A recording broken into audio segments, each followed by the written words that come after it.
allow the two children to have the budget every year. It's okay. Off your mind. It's okay. She Off your mind. like me. Chai! Now wow, people wey suppose talk truth to power don't off mic.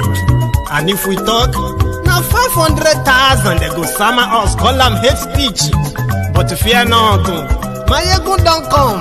He go torchlight every corner, nooks and cranny of all these bad people where they spoil our country.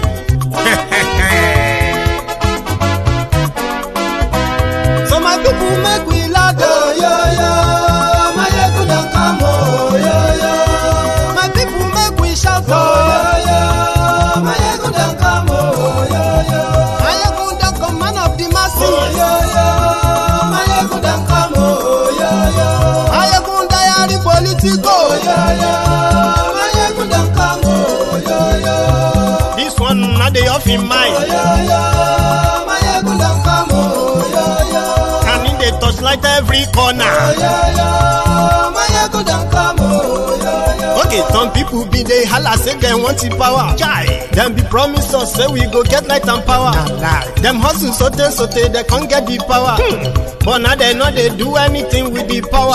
Every day, dollar just they get the higher power. Over naira, still them talk say make we off mind. But thank God say Maiyegun don't come. So my people make you ladder, oh yo yo.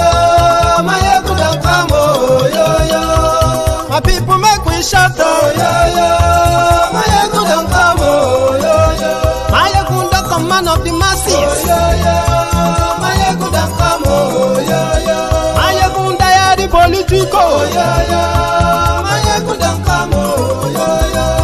This one not they off in mind, oh yo yo. Maiyegun don't come, oh yo yo. Person where they do evil, no one make person talk. Them say that Maiyegun, that man too they talk. He too they talk. Say Maiyegun diary, he they hot like pepper. But every day then they take money in bulk. Poor man picking, they the street they hawk.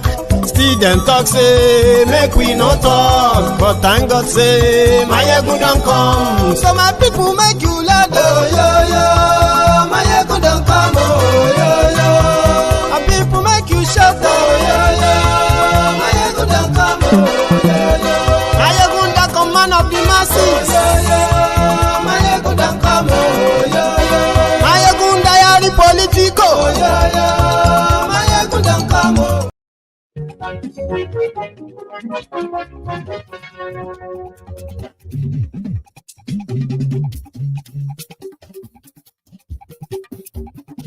Maiyegun la wa mo, la mo do. Hello there. Maiyegun la wa mo, la mo do.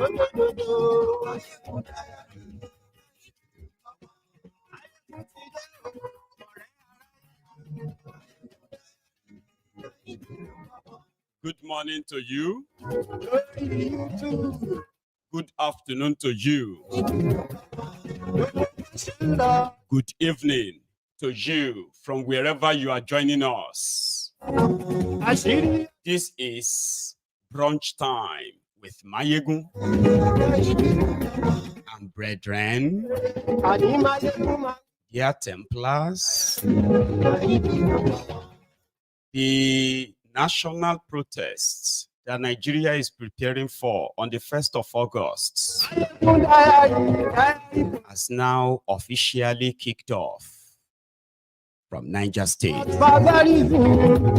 Right now, the Nigeria security, the Nigerian government, they have been thrown off balance. They are waiting for the 1st of August, but it has kicked off as we speak. It will spread to other places by tomorrow, and then the day after, and then the day after, and the day after.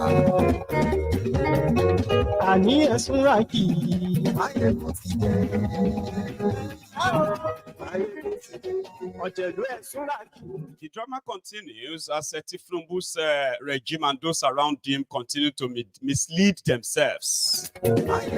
They are chasing rats while the house is on fire. The world, the entire world, bear us witness today, the 29th of July, 2024. The revolution has started. Share these broadcasts.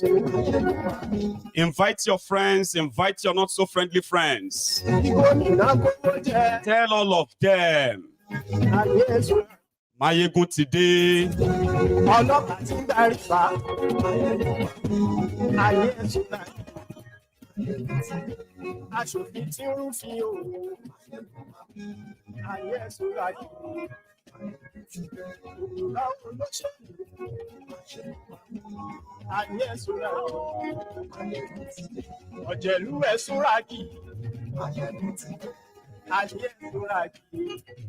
Thank you.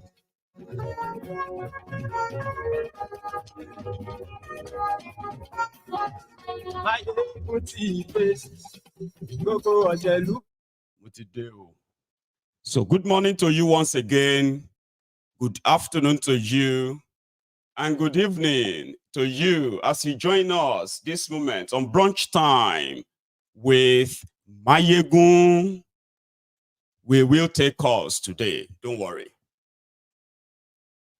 This morning, well, let's start from last night when, after Sade thiefnubu told the market women in Lagos that there will be no protest in Lagos. There will be no protest since the campaign everywhere is no protest, say no to protest.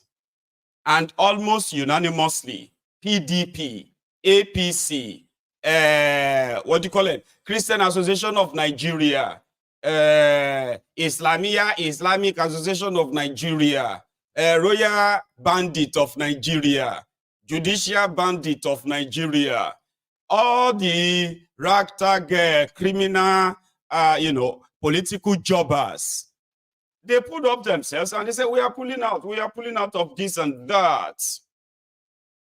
Say no to protests. Say yes to hunger. How can you tell hungry person to say no to anarchy or anger? How do you tell someone, or how do you tell a group of people that are hungry, starving, and then you are telling them no anger, no anarchy? Is that actually how it's going to work? thiefnubu's government has no clear idea of how to get you out of the mess. Let me tell you this. Their economic policy is basically to share food and share money, award contracts, road, give contracts, or give political appointments. To them, this is how things should go. Everyone else should go and figure it out. And, they are pretending that they do not know why this national protest is starting in Nigeria. They are saying, we don't even know their demand. They are faceless. You are lying to yourselves. You are sharing money, thinking that will be enough to cushion the anger in the lives of 145 million people. Imagine that. 6 billion naira. Go and give them 1,000, 2,000. I told you, it is going to backfire. It is backfiring. See, yesterday, Niger State government, they were still hosting all this, their normal charade. Some group of people, Christian Association of Nigeria, Islamic this, Student Union, market men and women, they took them into the government house, entertained them, gave them money, so that they could not say or promise that their members will never join any protest. Government house in Akwa Ibom, government house in Lagos, government house in Ibadan. The same message everywhere. On those states, they are mobilizing thugs, government mobilizing thugs. All of this to spread fear and see how many people are going to just stay away. But they are misreading the entire thing. Number one, so far so good. I have not seen any group or anyone that says the reason why they want to protest is because they want to remove thiefnubu. No, far from it. But now thiefnubu people, they said they want to overthrow government. They want to remove thiefnubu because they lost election. They are underplaying people's suffering, the hardship. They are saying little, there's a little discomfort. Everything is going to be fine. Little, they're saying tiny problem. You get what I mean? They are underplaying it. They are the ones who are also spreading the fear, the fear mongering. They want to cause anarchy. They want to burn country. They want to overthrow thiefnubu. Maybe no agree. Nobody is asking to remove thiefnubu. Even you, Abobaku, you know that. They are using you. They are using you. And you need to use your head. Okay? Nobody wants to remove thiefnubu except for people around thiefnubu. Who do you think created all of these problems for Okuwari and thiefnubu? Who do you think took advantage of these two senile old hags? The people around them, they knew Okuwari was incompetent. Okay, they knew. They took advantage of him. Depleted and looted Nigeria. Abi, thiefnubu is there, using the same stolen money to seize power. Guess those around him now, and guess their lives. They are the ones promoting all the policies, this policy that anything that can make them open shop. Anywhere you have problem in Nigeria, all the problems they met, instead of fixing them, they just open shop on there. Just set shop up on the issue of subsidy, on the issue of forex. They just set shops, not to solve any problem, but to milk it. Who are those? He appointed them, didn't he?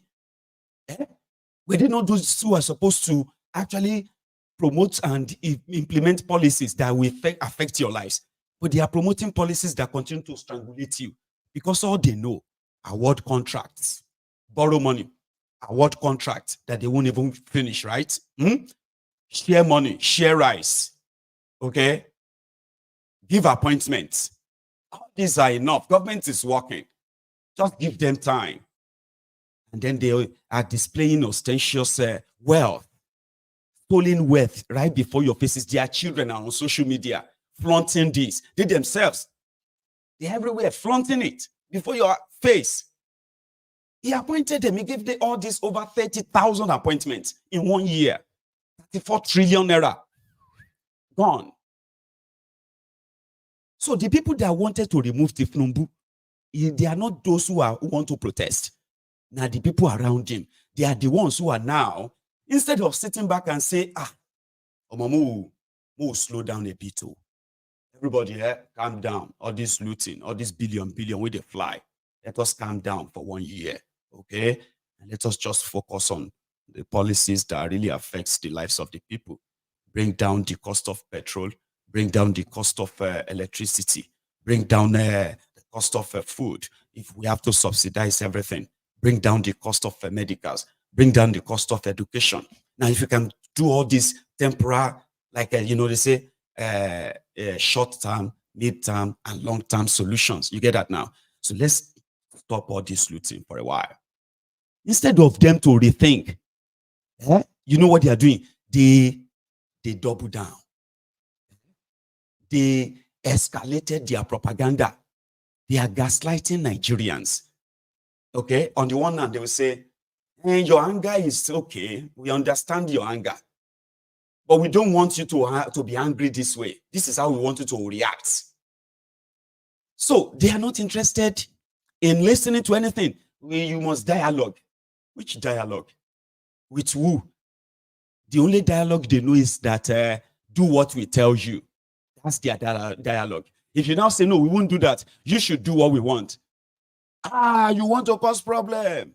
You want to disobey government. Now, what have they been doing? They started recruiting faceless groups to be pulling out of a protest that they were never part of. And these groups are threatening the legitimate Nigerians who wants to protest this economic hardship. The people they are paying to say they are not part of it, we won't be part of it. Shall you get? They are paying them to be threatening those who genuinely want to.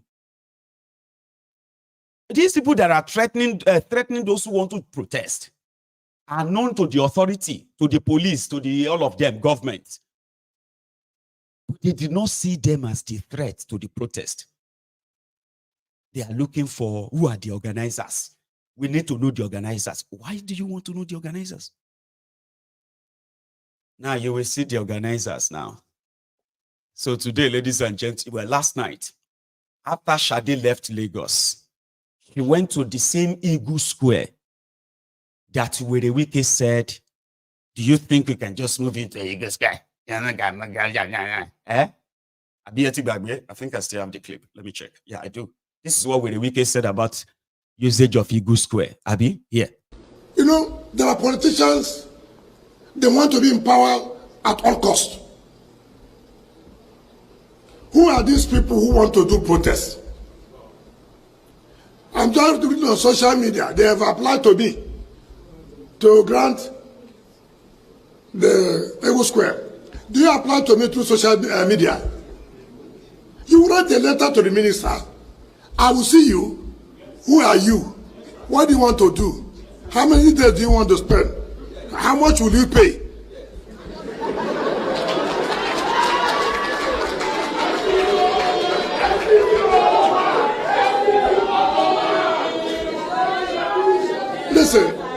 Listen.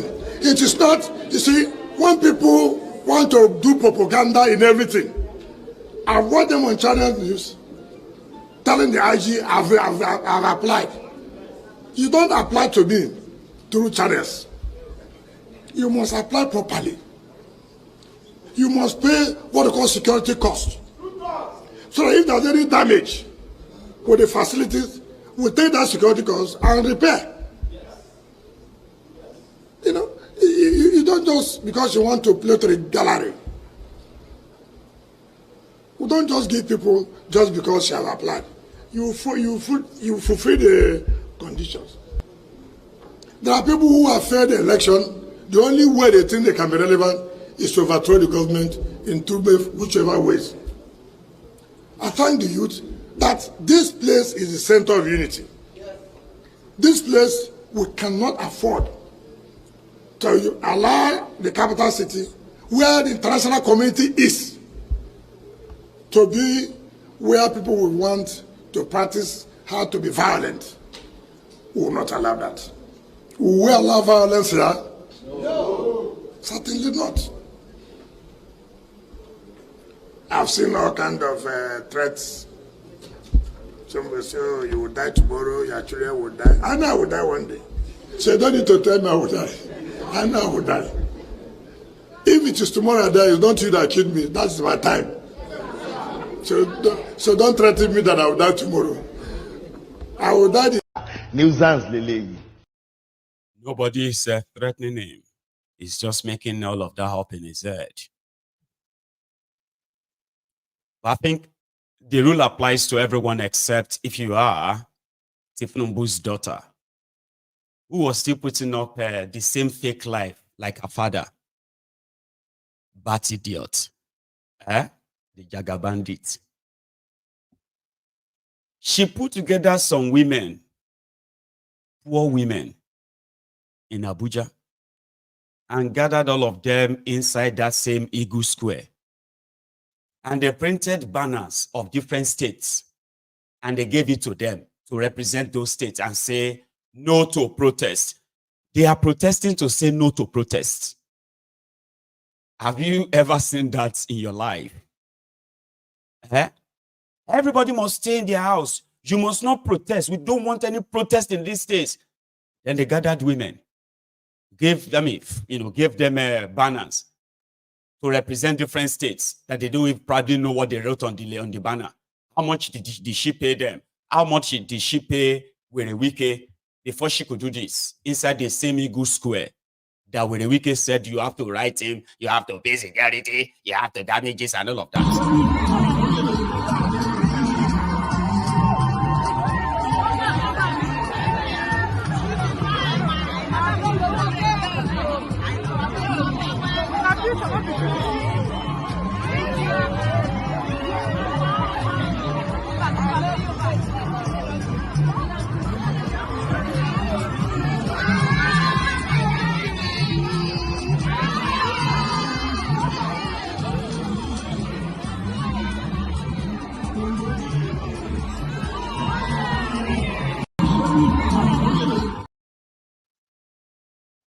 So how much did they pay with a Wike before granting them that?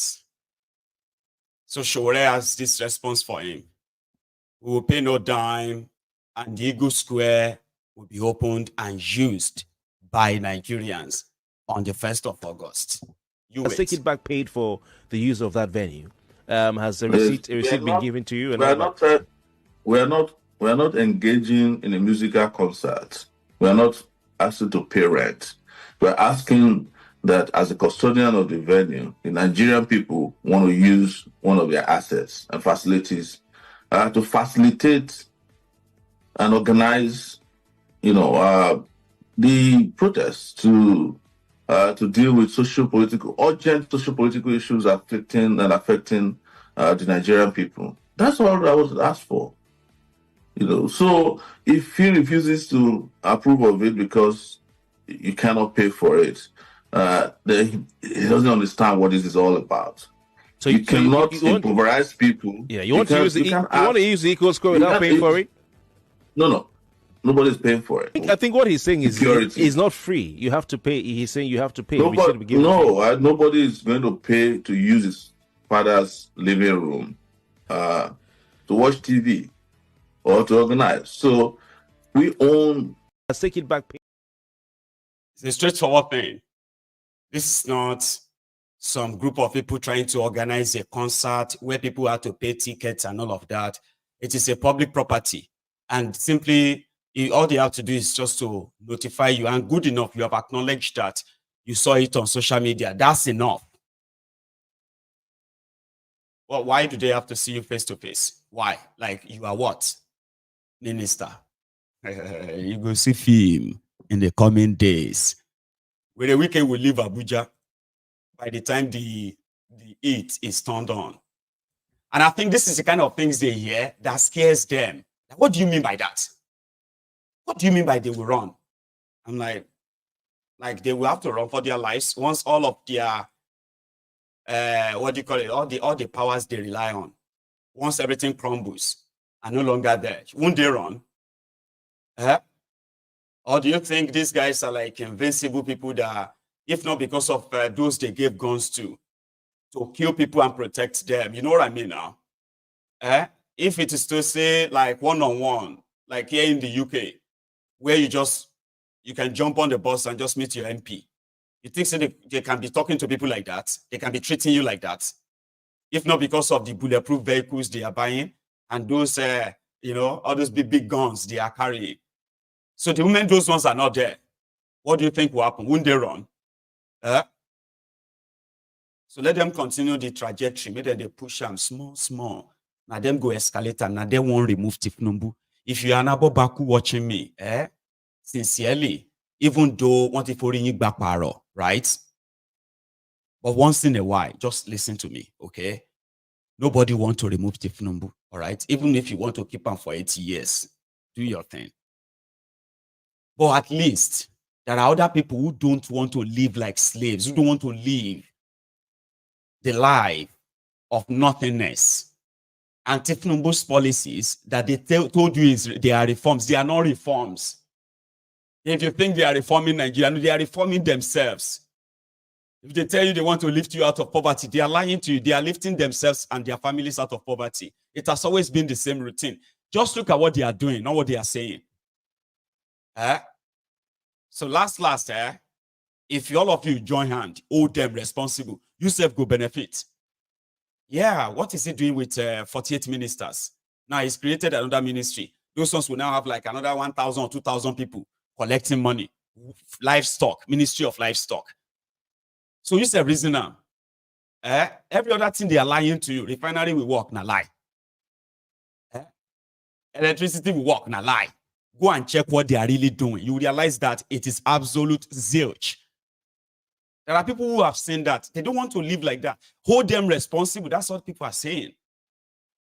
All this tribal oro, all this nonsense that they are trying to make you do, they are using you. I'm saying it to you. They are using you. They want to burn it. No. They will use you to burn down Nigeria. They are the people who want to remove thiefnubu. They are his advisors. They are the ones who have now gone to go and move the military. Not be the protester called military. Police did there. Thiefnubu's people don't go bring military to Abuja now.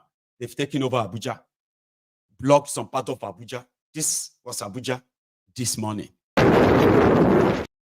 Abuja rather this morning.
The military, they have blocked several roads in and out of Abuja where they are like appearing like in combat mode.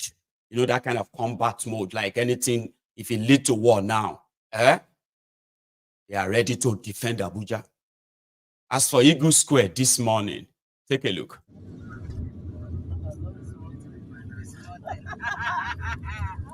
That never starts.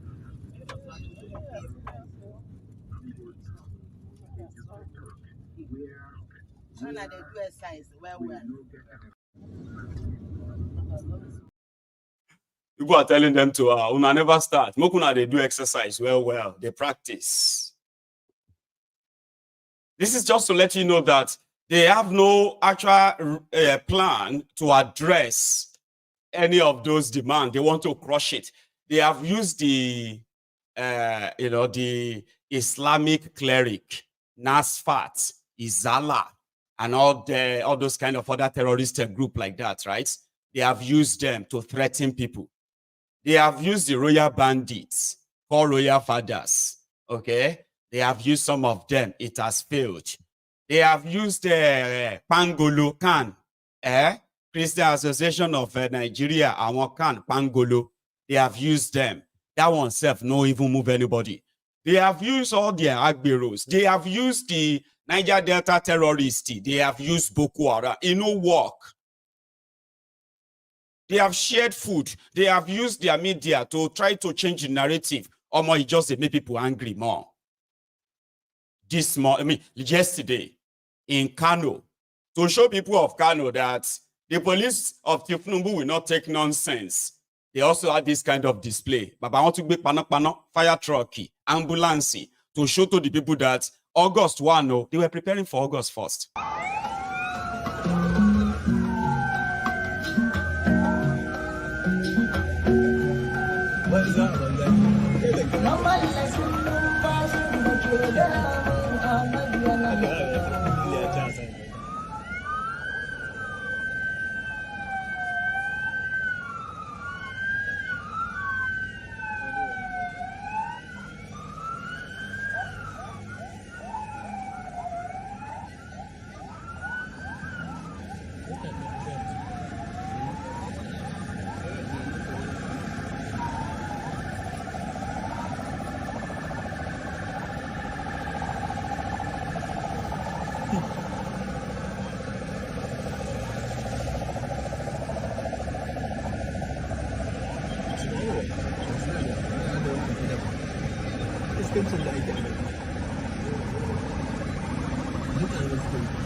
To, ba 'yan sanda nan dai da civil defense da sojoji da custom da waye da fire service ne an shigo da su ana ta zagayawa da su a Kano saboda a tsorata mutane kasi zanga-zanga. Yanzu dai da zan fara bidiyon nan ma mota wajen 15 ta wuce ko 20. Ba ma san man fara dauka ba wallahi sai yanzu. That's operation barazana, operation stop me yake da suna anti-protest operation. Ka gane ashe kara fito a yi zanga-zanga.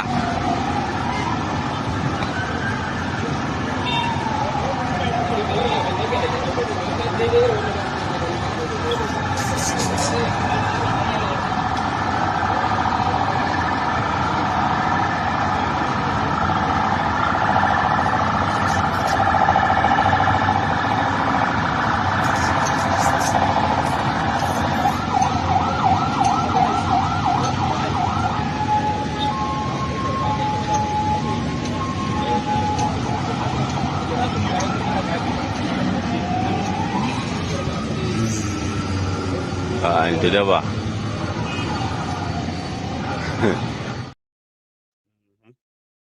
They had hundreds of cars, security cars, patrolling Kano metropolis yesterday. Just to let people know that, we are ready. No zanga-zanga. Akoyi zanga-zanga. Babu zanga-zanga. Are you right? Yesterday was Sunday, right? They even went to a church somewhere in Uyo, I believe. And this also transpired on top this zanga-zanga. APC.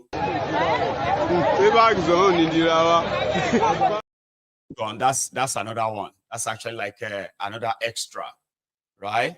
But you know something? Let's go to Niger instead, okay? Then I'll put the next one in, okay? Niger State Governor also called a group of people where they have to give them some packages, all to come out and say no to zangas. Okay, I think I found the clip I'm looking for. Still, right? Let's go to that to you.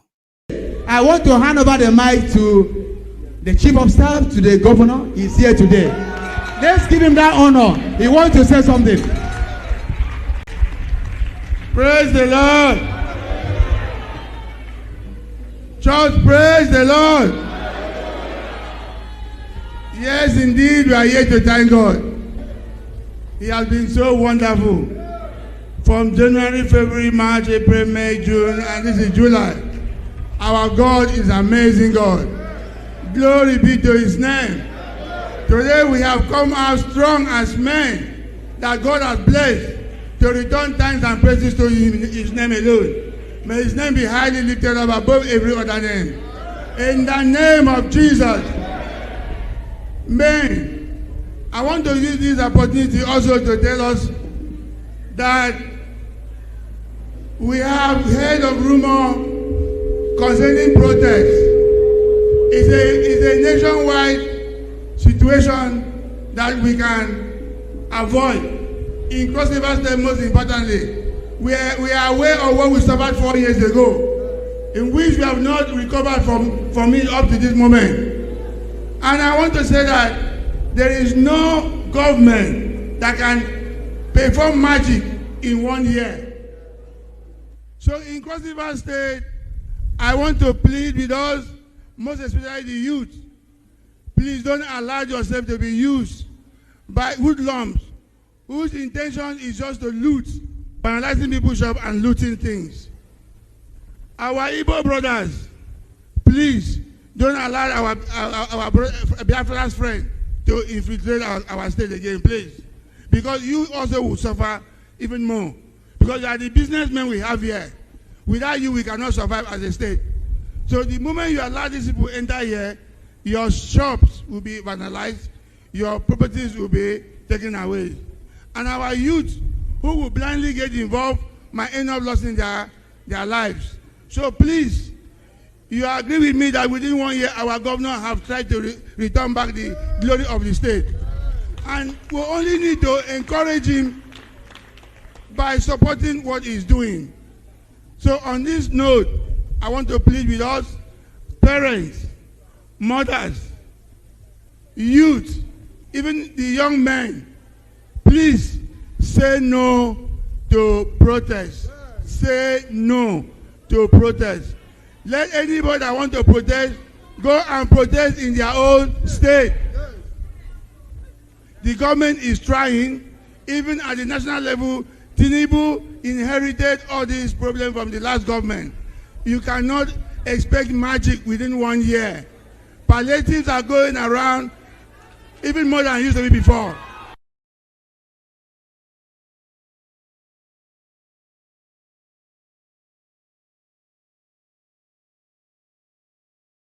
In this church, we are not joining protest.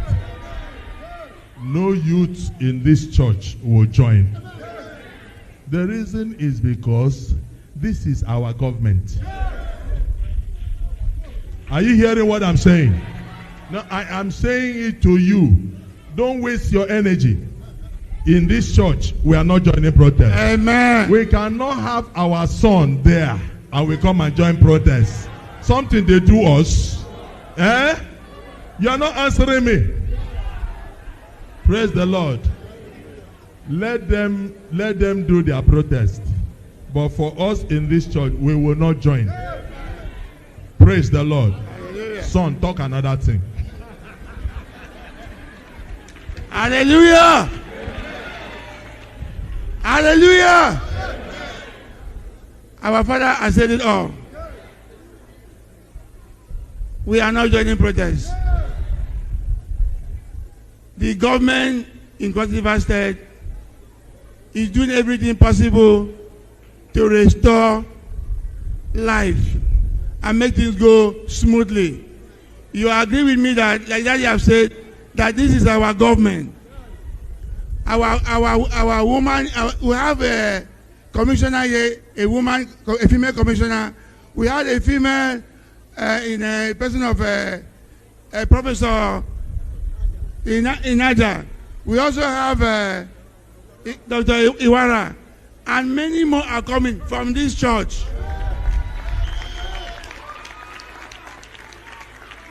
So all we owe this government is to support the programs of this government. The government meant way for Cross-Liberian, and even our church stands. Yes, in fact, our church is very outstanding in terms of the dividends of democracy that is coming. I thank you very much as you do me this honor, and don't get involved in this forthcoming protest. Thank you very much, and God bless us.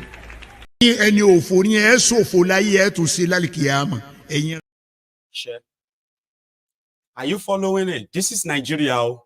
Eh? And if you are Kenyan watching this broadcast, I bet this program is going to be giving you some PTSD. Because it's so similar to what happened in your country, right? Yeah, that was what happened too. They sent all the politicians back to churches in Kenya. And some of the churches were like, we will not participate, we will not protest. When the people were really out, the real Christians, the real churches, they publicly backed them. You see all these ones, all these mushroom-hungry pulpit bandits. I told you, their own kind of dividend of democracy is that they will give you appointments. They will give somebody from your village appointments. Are you not happy? Eh?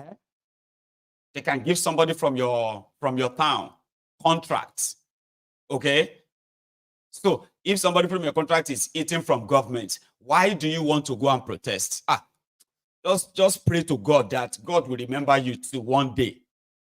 Don't join them. Don't join anybody that is saying, no, this is our government. This is also.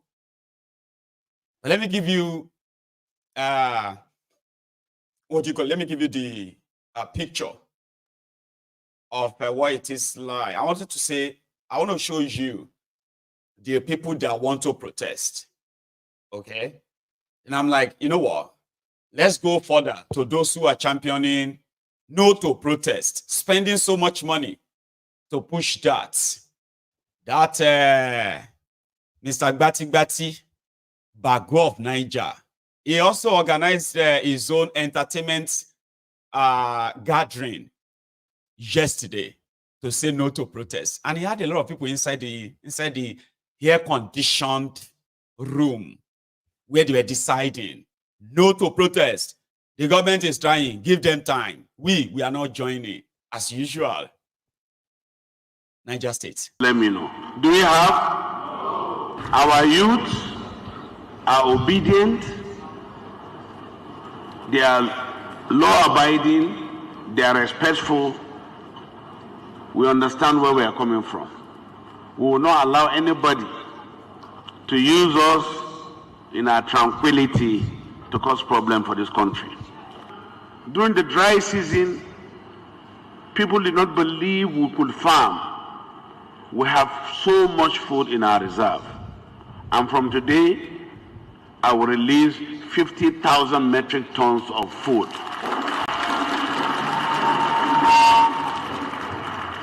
So we're going to slash by 50% any food, any grains. By the grace of God, in the next 2 months, we are crashing the price of food by 90%.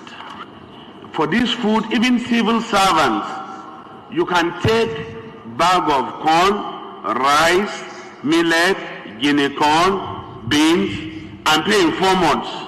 We must keep aside our differences and work towards a common goal for the peace, stability of our country. We believe in your leadership, we believe in your guidance, and we will continue to be with you. While others are planning protests, we're busy praying for the success of our thiefnubu and the success of our dear farmer governor.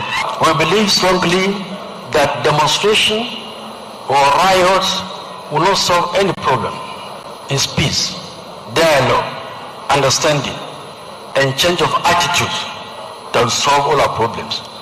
We are all lucky that we are deployed to Niger because indeed we find leadership, we find support, and we have no reason but to deliver. Let's call our children to order, especially we mothers. So let us not be part of this protest. And I'm giving you my word, we are not part of the protest. A child that is well brought up by the parent and also through religious education, he will never be involved of any act of violence. Prayer is very important for anything we want to do. We are praying for you, and we will continue to pray for your success and success of Niger State. We are working even today with the youth organization to trace out who are the organizers of this protest so that we talk to them to understand that in Niger State, this protest is not welcome. I want to assure you that the youth constituency of Niger State are not in tandem with this forthcoming protest. I have gotten a message from the 36th Council President that we should embark on the protest. And I want to make it clear that I have directed all the chapters, institutions in Niger State that they should distance themselves in the nationwide protest. We thank you very much for coming, and we are very glad and proud of. Let me know. Do you? Ìgbà kan máa dé, àsìkò kọ́ṣe ń bọ̀ wá. ìgbà kan máa dé àsìkò kọ́ṣì ń bọ̀ wá tólórò máa sáré ọlọ́pàá máa sáré ayé máa sáré ẹyẹ tí ò dúró rere máa sáré àlórà máa sáré hs tí kò mọ kankan máa sáré everybody máa sáré gbogbo wa pátá máa sáré ìgbà yẹn ti dé àsìkò yẹn náà làwà ìgbà yẹn ti dé àsìkò yẹn náà làwà everybody máa sáré ọlọ́pàá máa sáré àwọn tó ń ṣòro gan máa sáré olúmọlẹ̀ máa sáré àpènà máa sáré olúwo ìlú gan máa sáré everybody pátápátá máa sáré gbogbo wa máa sáré àwọn ọmọ fantasy base máa sáré àwọn ọmọ tomorrow base máa sáré akíndóyin base máa sáré ayépéjọsọ base máa sáré everybody pátá máa sáré. Gbogbo wa pátá máa sáré. That's exactly what the Niger youth, that's what they did this morning. Why they are planning to stop August 1 protest, as they were all pledging on behalf of the youth of 22 council, on behalf of all the mothers, our children will not participate. On behalf of all of the affairs, on behalf of Lo this morning, bí ọ̀rọ̀ yé mi, my late sweet great grandmother, when she said, once you hear lo, that is the first bell that should wake up. That's your first alarm. Lo this morning, and just people out on the streets. We won't got on so, but we understand.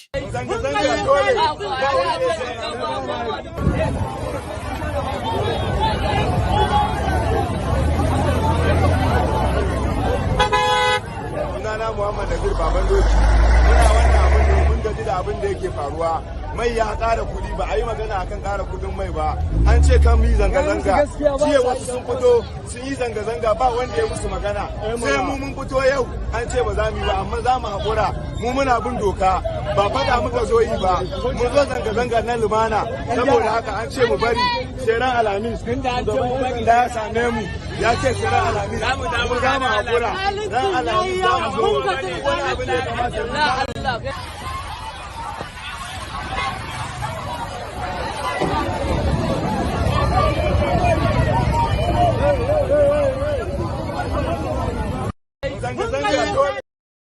So now so you're going to build up, okay?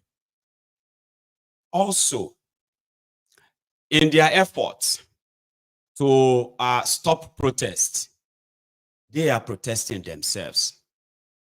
In Lagos, they caused traffic jam, traffic blockade, because they were protesting. You know that, to stop any protest. I don't even know how to put that to you. Like, they say no to protest. So they are protesting to say no to protest. And I don't know how much they pay this one, so, But the level of that energy will be less than 10,000. Martinelli, it no feel less than 10,000 per person. The smaller energy, that girl that is in the middle, will be less than 20. Only the one.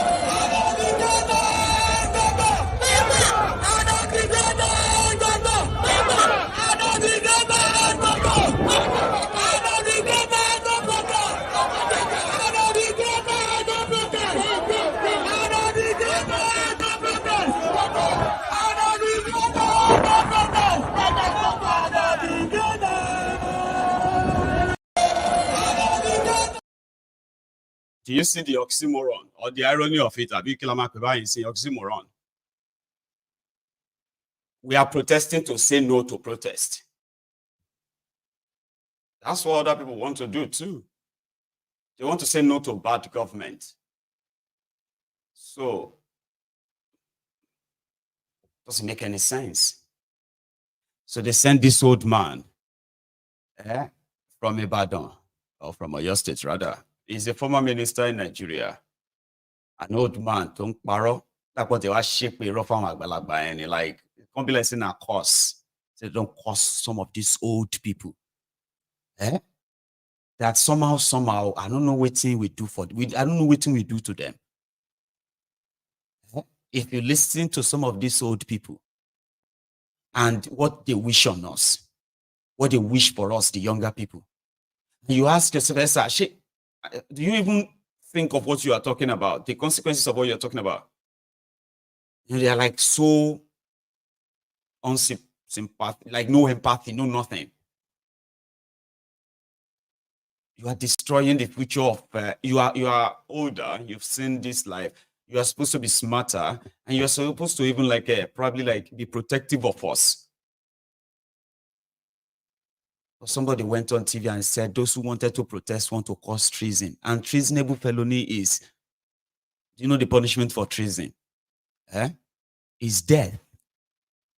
An old man went on TV to accuse Nigerians that want to stand up to their government whose policies have ruined their lives. And an old man went on TV and said what they want to do is treason, which means everyone arrested for that treason should be killed. Abba, dear old people, why? And at the same time, they demand that we should respect them. Like if we don't respect them, we should respect their old age. It's like, your old age is more or less like a curse to yourselves and even to us. Have you can classify as what should we classify? Thank you, by the way, Enebe Young, that you are on hand, just like Sowore yesterday, when they brought one Ramota Abisarata to come and talk about Onjeku.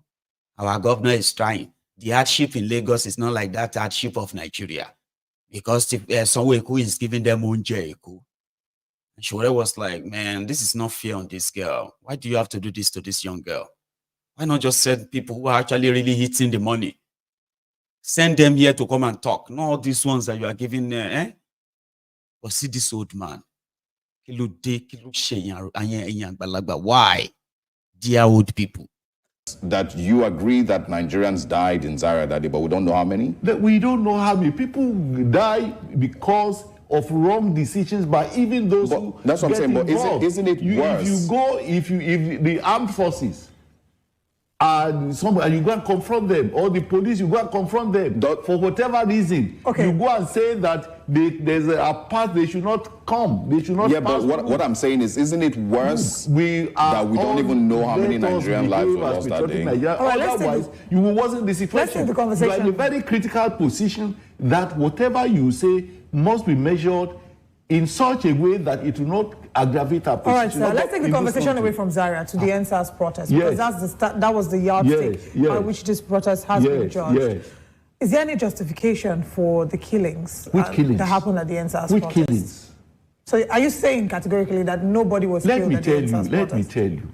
If in the name of any protest you go and start burning properties, private property, public property. No, sir. It wasn't what we're talking about. It's what happened on the 20th of October. Let us agree that all of us here do not have all the facts. Sir, but we did see videos. There were videos. I don't know what video you saw. I have not seen any such We saw live stream videos, sir. Let me tell you, tomorrow, and that is why some of us are warning against this planned protest. People will take laws into their hands and they expect to be treated, not as criminals. Sir, there were Nigerians, young people sitting on the ground, waving the Nigerian flag and singing. There were videos. It is not enough to wave Nigerian flag. You must not be destructive in whatever you do. You're right. Has limitations. So we're not talking about the hoodlums.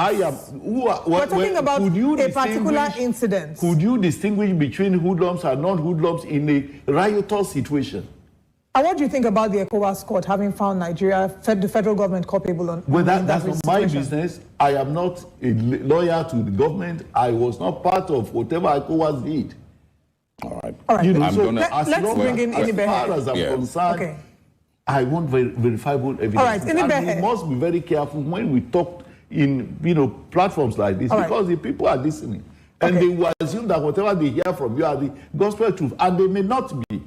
Okay, Inibehe, you were here as well. You were a part of, everyone followed the October 2020 NSAS protest. And we call it October 2020 because that was the day that the incident occurred, the one that was taken to ECOWAS court. And, we sort of all saw the videos on social media that was being streamed live, even though at some point many Nigerians were gaslit to imagine that they did not see what they saw. But I want you to react to, the explanation that the Honorable Minister has given regarding the NSAS protest, the Zaria incident, and, how Nigerians have handled that and how the federal government has handled that as well. The government has been asking for the sponsors of this October 1st nationwide protest. August 1st? And August 1st, yes. Thank you. August 1st to 10th End Bad Governance protest. I think Mr. Adebayo Shitu, with due respect, is one of them. And he's sponsoring it by inciting Nigerians. When people make this sort of comments, with due respect to him, it's a way of provoking people. Right? You don't deny things that are before you. Even the Kaduna panel, you are just promoting your own position, which is anti-government. Sir, I do think that he has a right. I think that he has a right. Sit here and allow him to make. No, sir, you would have a right to respond. No. But I mean, this he didn't interrupt you, sir. Continue. He didn't interrupt you, sir. Please, can we give him a chance to speak, and then you can have a right to respond. Even the Kaduna panel, set up by Governor El-Rufai, confirmed that. Your reaction to what the former minister here has said regarding President Bola Ahmed Tinubu's time in office. What are your thoughts on how he has fared so far? Confirm you can hear me. Yes, we can hear you. Confirm you can hear me. We can hear you, yes. I'm saying that for the IG to say that for anyone to protest, the person has to come forward and provide certain information. That is not tenable, because that would mean laying a precedent. Or is it only applicable to this particular protest? Have they been setting these conditions for other protests? So let the IG focus on what is important. And if I could just quickly respond to what Mr. Adebayo Shitu has, some of the things I heard him say in the course of his interview. I have a problem with people who have been privileged to hold positions in this country, and I hope he is listening to me. I respect him as a senior lawyer in the country. But when he speaks in this manner, it reminds you of the predicament that young people have found themselves in this country. That we have, people occupying leadership positions, past or present, who are basically living in denial. For him to say that calling for an end to bad governance amounts to treason, to say the least, is quite unfortunate. We must find a way in this country to caution ourselves as leaders and citizens from making comments that are inciting. Nigerians have the right to demand an end to bad governance. I am aware that Mr. Shitu had served under the Buhari regime, even though at some point he seems to have fallen out with the former president. But that was the regime that oversaw the slaughter of Nigerians, the murder of hundreds of Nigerians. People were killed, people were arrested and detained. The country was entirely insecure. But Buhari ruined and destroyed this country.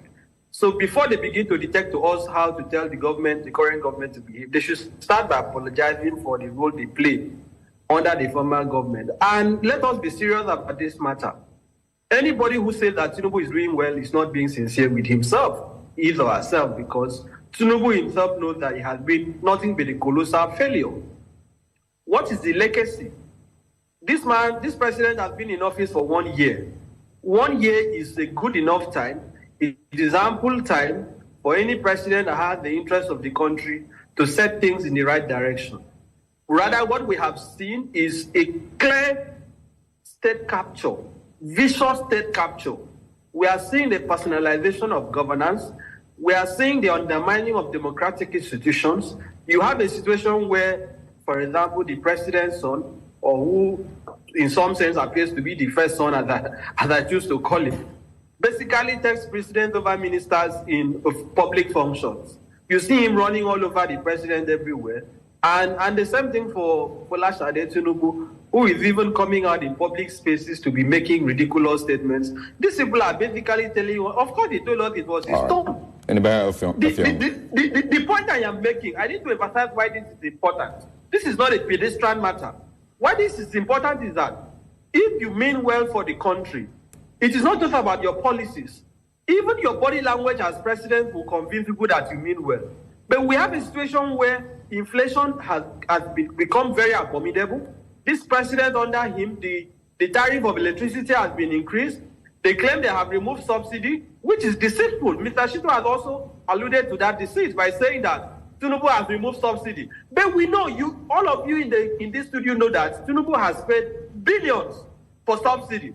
As I'm talking to you now, fuel queue in Lagos is terrible. People cannot find fuel to buy. Across the country, Nigerians are buying fuel up to 1,300 naira today. And yet we cannot afford cost of basic commodities. And somebody will come to a studio and say the president is doing well. All right, kindly hold on. Kindly hold on, so we could also have. They're having communication problem because it's a link-up convo, right? So, News Central gave us that. Did you hear Shitu? That's the way they do. They shout you down. They don't you have respect? Don't you have, when you say something and they know it's true, right? They interrupt you. Even at that. But I beg no she song kedake koshi danu jo.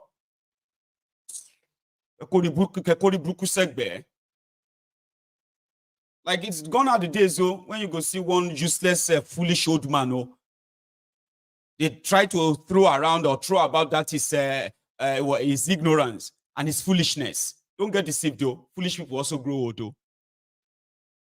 Do you understand that? And foolish people also, they can grow old. It's just because in a democracy as well, right? They said, be very, very careful. In fact, be worried of the foolish people among you. Because in a democracy, if you have them in large numbers, they can elect a president. And that president can appoint other foolish people that will make themselves feel like they actually have intelligence, right? And that's what that guy is. And there are many like that. The whole place is falling apart, but they will keep lying. When you tell them you are lying, how can you say Agbalagba is lying? How can you say elder is lying? I show for that for you. Show for that. Agbalagba is lying. You are lying. And then you have a generation that's going to say to your face that you are a liar. You born liars. Bunch of failures. So somebody say, what about your father? My dad never came out to say he can fix anything in your public. My dad happened to be one of those they rob, like your father. Like they robbed your father, robbed your mother, and they are robbing you now. So they robbed my mom. They never had to benefit anything, but they gave everything to Nigeria they could take from them, in case if you don't know. He was a businessman, you know. But he never lived in a Nigeria that has 24 hours electricity, that has a functional medical system, or that has a stable security system, or the one that has up-to-date infrastructure before he died. He didn't die a poor man, lucky him. At the same time, right, he died like a regular Nigerian, suffering and smiling. I better pass my neighbor. That's how he died. But these guys came out that they will fix the country, only to milk the country, ruin the country. So my own father, my own mother, your father, your mother, if they had fought them, me and you won't need to hold them today, or maybe not this much. So you don't need my father before you can hold the criminals that robbed you blind, and they are flaunting it before you. Yesterday, in Ileshan Remo, that is in Ogun State, where dubious Dapo was also gaslighting the people. He got booed. So I bring you the better clip now, okay?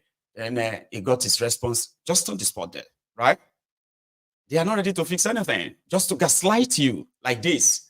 To appeal to our youth to constructively engage with government to finding lasting solutions to Nigeria's problems, rather than engaging in protests that may start peacefully but usually get hijacked and may lead to anarchy. What have we ever gained from protests except losses in productivity, loss of lives, loss of private and government property, looting, and vandalization of assets? This government has only been in office for 1 year. Cutting of the head is not the solution to a headache.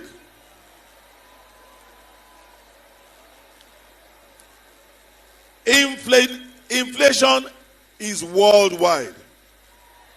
Our president, President Bola Ahmed Tinubu, had very little choices when he assumed office. He had to take the bull by the horn. He had to remove the subsidy. He had to float the naira. Otherwise, it would have been worse. Trust me. Ladies and gentlemen, this administration has initiated a lot of interventions to cushion the effect of inflation. Recently, we've had the announcement of the minimum wage. We've had a lot of youth and vulnerable empowerment. Student loans are being put in place. Agric and fertilizer inputs are being given to our farmers. They are provided food items as palliatives at subsidized prices, amongst others. Great Nigerian students, this current wave of inflation is biting everywhere. It is in the UK, in the US, in Ghana, and in Egypt. So it is not peculiar to Nigeria alone. Which investor will be attracted to a nation that is under siege by protesters or perceived as not peaceful? Please do not allow yourself to be used by a so-called leaderless movement sponsored by frustrated politicians who tried in the past and lost. We do not need protest. We must not gamble with anarchy. Please let us dialogue. One nuisance, Lele. So the students were, we will protest. Get the hell out of here. Okay. And then a PhD candidate at the same venue just dropped his speech. He was supposed to deliver a speech. He just dropped the speech and said, I'm just going to say something here to all of you, including these two governors seated here. If all of you can just stop looting, you are not our leaders. You are our servants to their faces. There, yesterday. I'm pleased to invite Dr. Michael Ajala, the president of the graduating class postgraduate, for his own short speech. There's something I wanted to show you too, because, you know, we need to kind of make that clear. Dubious Dakbo is a criminal, all right? A career criminal. That is his mugshot when he was arrested for financial fraud, credit card fraud, money laundering, and what have you in Florida way back in the 80s. So this guy returned to Nigeria, joined the gang of other rogues there. He became a smuggler, and then from there he became what do you call that one? We call these ones that are moving crude oil. What do we call them? Bunkering. So from bunkering, he made some money, started the oil company called Aidin Oil. He found his way around, got into the Diazanis and the rest of them crew, and this guy got a chunk of hundreds of millions of dollars in subsidy. His company and himself were under probe before the 2015 elections. This guy was supposed to be in jail in a supposedly working country. When you are talking about those that are giving Nigerian government fake bill of lading, they will say they have brought in petrol or brought in this amount of petrol to Nigeria to come and sell. So the government of Nigeria will now subsidize that, right? Let's assume that their landing cost is 500 naira. So Jonathan government would have to pay them, let's say 420 naira. So they would 417 naira. And you can buy a liter of petrol for 87 naira or so, right? So that then these guys, meanwhile, it was actually like empty tanks. It's a corruption, it's a fraud that they have been carrying out with the NNPC guys, okay? So that was what Jonathan removed in 2012. That your whole Nigeria bandits, thiefnubu, mobilized and funded the protest against. So that subsidy they were removing, they removed them. They started probing the marketers who were collecting the money. One of them, Aiding Oil, owned by this criminal, Dubious Dapo. Okay? So because Jonathan got removed in 2015, that was why Dubious Dapo and his Aiding Oil were able to be scrubbed, scrubbed out of those who were collecting subsidy money, but they were not delivering anything to Nigeria. It was supposed to refund possibly like hundreds of millions of dollars and also go to jail. But Jonathan was ganged up against, he was removed. And Dubious Dapo went on to become governor. Now he's the governor, telling people that some desperate politicians are the ones sponsoring the people that are complaining of hardship. So people should not listen to them. But yeah, this is what the professor had to tell him. The PhD, the doctor had to say to him. I'm pleased to invite Dr. Michael Ajala, the president of the graduating class postgraduate, for his own short speech. Good afternoon, everybody. Our Excellencies, may I please stand on the existing protocol. It gladdens my heart to be here with everybody. Our first, getting a PhD a few months short of 64, and passing through the rigors of academics in the past 8 years. And that is the story of every one of us, especially those of us that had the privilege of going through the elongated program. We come from Lagos every week, or from Ibadan, Kaduna, Abuja.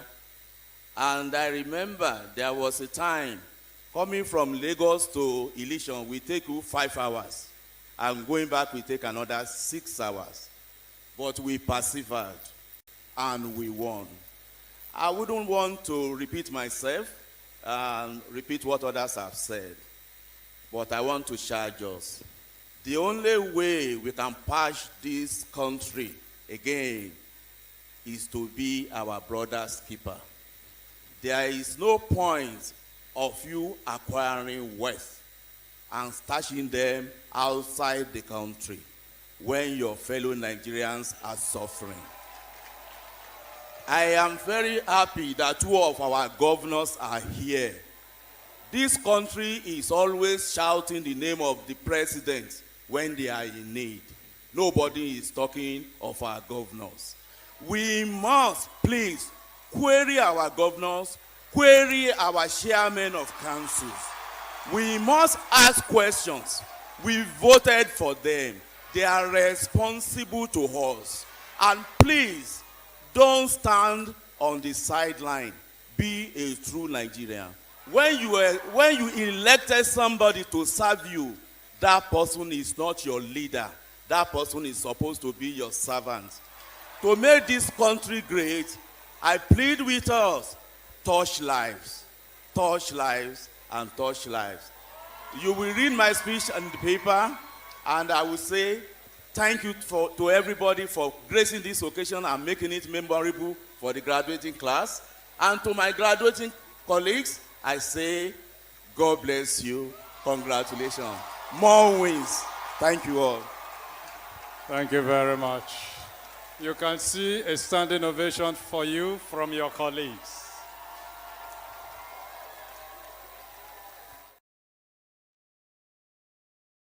See to their faces, it's going to get hotter. Now, let's now go back to those who are actually really behind those who are coming out. Now, I do not speak this language, but what this young woman is saying is that she's joining the protest, and not because anybody wants her to, but because of what the life that the ruiners of our own states, of our states, they have done to her. She deserves better, and she can't continue living like this. That's what she's saying. So therefore, zanga dole ne. Ni ƴar ƙauye ce, birni ma sun fito sun yi magana, balle mu da suke mana kara, Allah sarki mu ƴan ƙauye. Jiha ta Katsina, local government ɗina Ɗandime, gari na unguwar mai gayya. za mu yi noma sannan su kwashe mana ƴan uwa mu haɗa kuɗaɗen mu je mu kai musu sannan mu koma muna sayan abin da muka noma da kanmu da tsada. Allah sarki mu ƴan ƙauye muna buƙatan abubuwa da yawa amma abin da muka fi buƙata a nan shine tsaro. Allah sarki sun kore mu sun maida mana garin mu ya zama kufai sun maida mu garin da ba za mu iya rayuwa ba cikin tsada. Allah sarki za mu fito za mu yi zanga-zanga ina tare da ku 'yan zanga-zanga amma za mu yi zanga-zanga cikin lumana cikin aminci sannan ina gargaɗin mu da mu yi zanga-zanga kada mu sake mu taba kayan kowa mu fa ba mu ce muna buƙatan zama a gida mai kyau ba ko AC ko mu ci shinkafa mu ci kaza a'a abinda kawai muke buƙata mu 'yan ƙauye za mu ci tuwo da miyan kuka hakan kuma yana yi mana daɗi muna alfahari da hakan amma muna buƙatan mu shiga daji mu yo ice mu yo kara mu zo mu yi girki cikin aminci kash hakan ya gagara don Allah ƙasata muna neman tsaro mu 'yan ƙauye ya Allah ka shiga lamarinmu za mu fito babu gudu babu ja da baya zanga-zanga ranar 1 ga wata ko da hakan yana nufin mutuwanmu in har za mu mutu yaranmu su rayu su ji daɗi hakan ba komai bane a gare mu Allah ka sa mu dace cikin aminci da inganci babu abin da zai faru abin da namu ne abin da ba namu bane wani dogon nazari gare shi wani ko gajeren lissafi ne da shi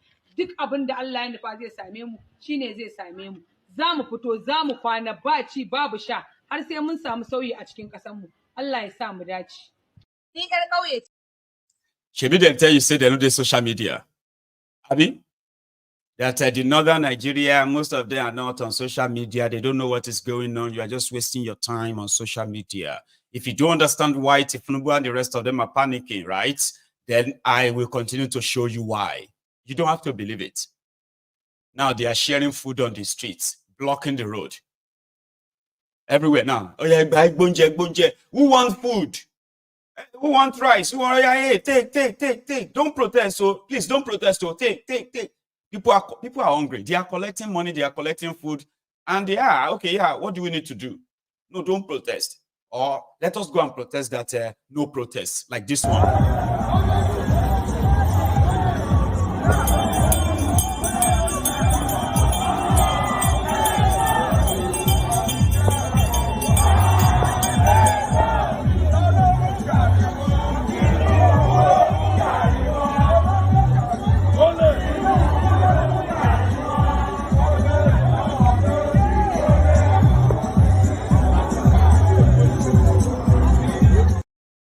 On the other side of the street, so on the other side of the town, they stopped a truck in the middle of the road, sharing food. This is how they want to stop the protest. Can you see? Can you see? Causing traffic. Oh, take a look. Throwing two cups of rice, bagged 2 cups of rice, throwing it to people. Just imagine, see people, they scamper to catch rice. One person even bash myself. Imagine. So if anyone tells you that it's just nice making protests, we no go hold. Even what do you call them? Deeper Life, they don't share food. Redeem, they don't share food. And I hope enough truck of food will be sent to these people in Niger State who has kicked off their own protests. Another video from Niger State today.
just so you know.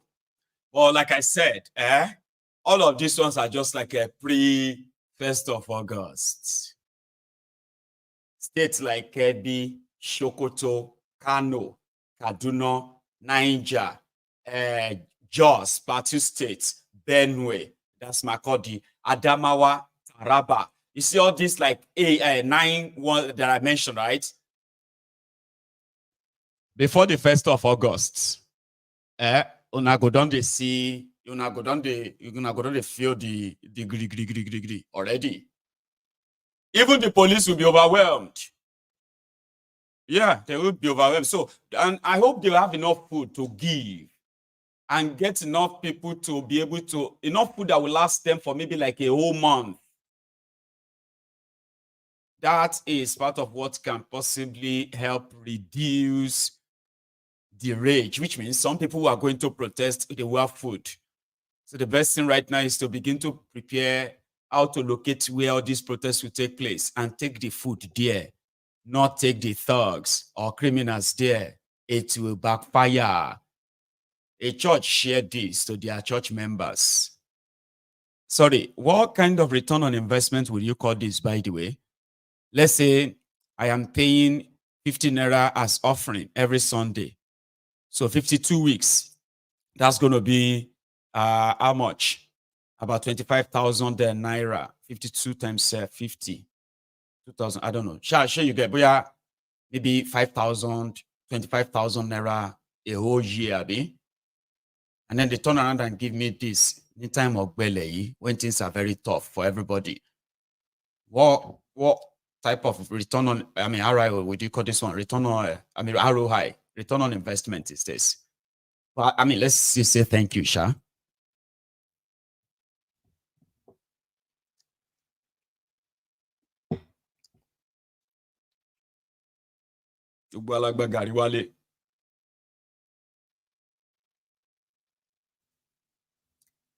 Here you get deeper life. Thank you. Because everybody came back with Gary. And I don't know what you're going to call that. They also shared rice at the RCCG Redeemed Church. I don't know if they shared it all over Nigeria or they just shared in a branch and we saw the video. I mean, so we saw the pictures and all of that stuff.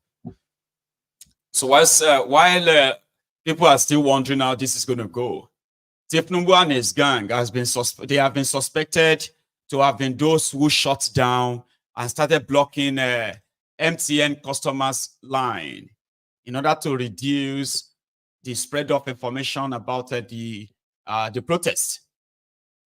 And yesterday, which was Sunday, so on social media, the message was that if you have your line blocked, there is a way to unblock it yourself, okay? But if these guys are trying to come and get themselves involved in the fight between the people and those who are ruining Nigeria, so MTN want to come and play what role? To reduce what? So everyone took to the office of MTN all over Nigeria. A few places like in Abuja, Sowore in Lagos, several places in Lagos, by the way, even as far as Akwa Ibom and all over the place where people were like wondering, why would you shut down why would you block our SIM card? And as we are on this program, I just saw a breaking news that Nigeria NCC has ordered MTN to unblock Nigerians' their mobile numbers. Why would you even do that? So they said Nigerians should come to the offices to come and re-verify or something, their NIN. Can you even believe that? And this happened across Nigeria today. This is a combination of different scenes, from different scenes across the country. Those affected, millions of SIM cards were blocked, starting from Saturday, 2 days ago. Yesterday, it got so mad. Everybody has started noticing. We don't know what the plan is with other providers. All of this what? To stop the protests? High right.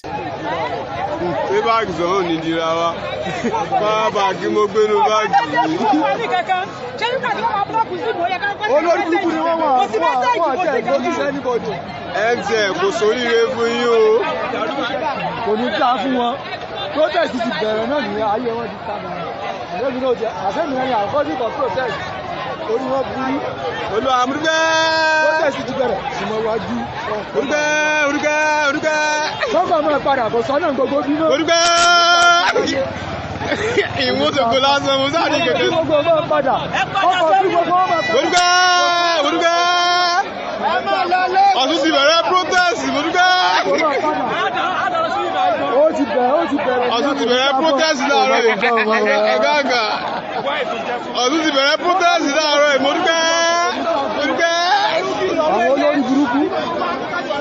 Kò sọ́nà.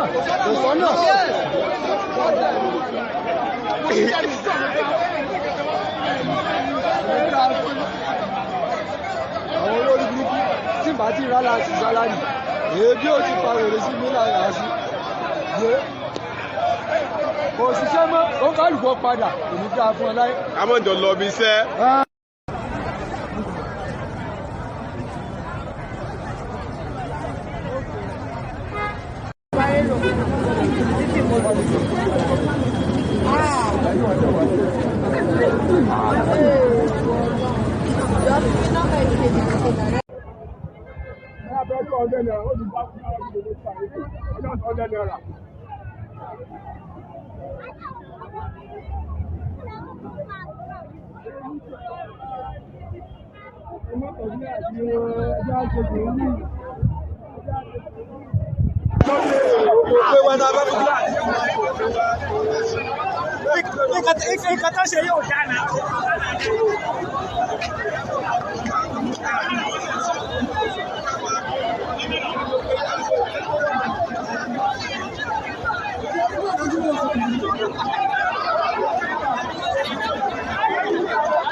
bẹ́ẹ̀ ni eré rẹ̀ láti máa ti ìyàrọ̀bà mt of níbẹ̀ pẹ̀lú ti tó wà ní alábà ọdún lè tún rí ọmọ tó máa lọ ní sáìdì ọmọ orílẹ̀-èdè ọmọ tó bá dẹ̀ wà láti. MTN, so this is not necessary. This is not necessary. You would have found another way to do this. This is purely unnecessary. There are ways to do this in this 21st century. How can you bring this kind of number of people to be punishing with lines that have been bought decades ago?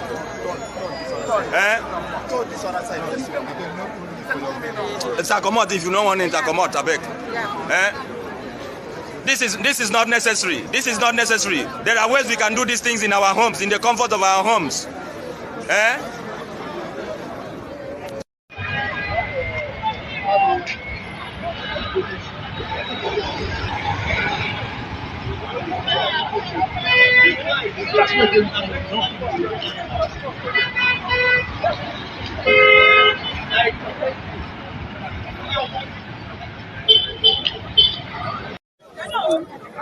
Alright, this is the present situation report from MTN office.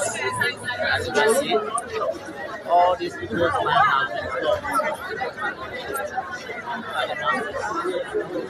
Look at the crowd. What is happening in Nigeria? Look at the crowd. Can you see? see all these people's lines, they block everybody's line. Everybody's line has been blocked in this our country, Nigeria. Now God will help us. This country will do so, not because them. See everybody line all they block. This crowd went there, so all their lines they block. All their lines. Including me when I did the video, my own said they block.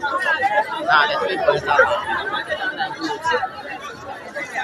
Enter line do it. Where they want start from? Enter line. Where they want start from? Where they want start from? Enter line. Where they want start from?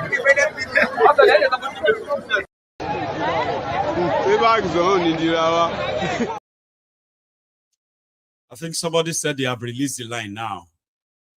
Is your own working now? Is that they just don't want you to have any peaceful life ever.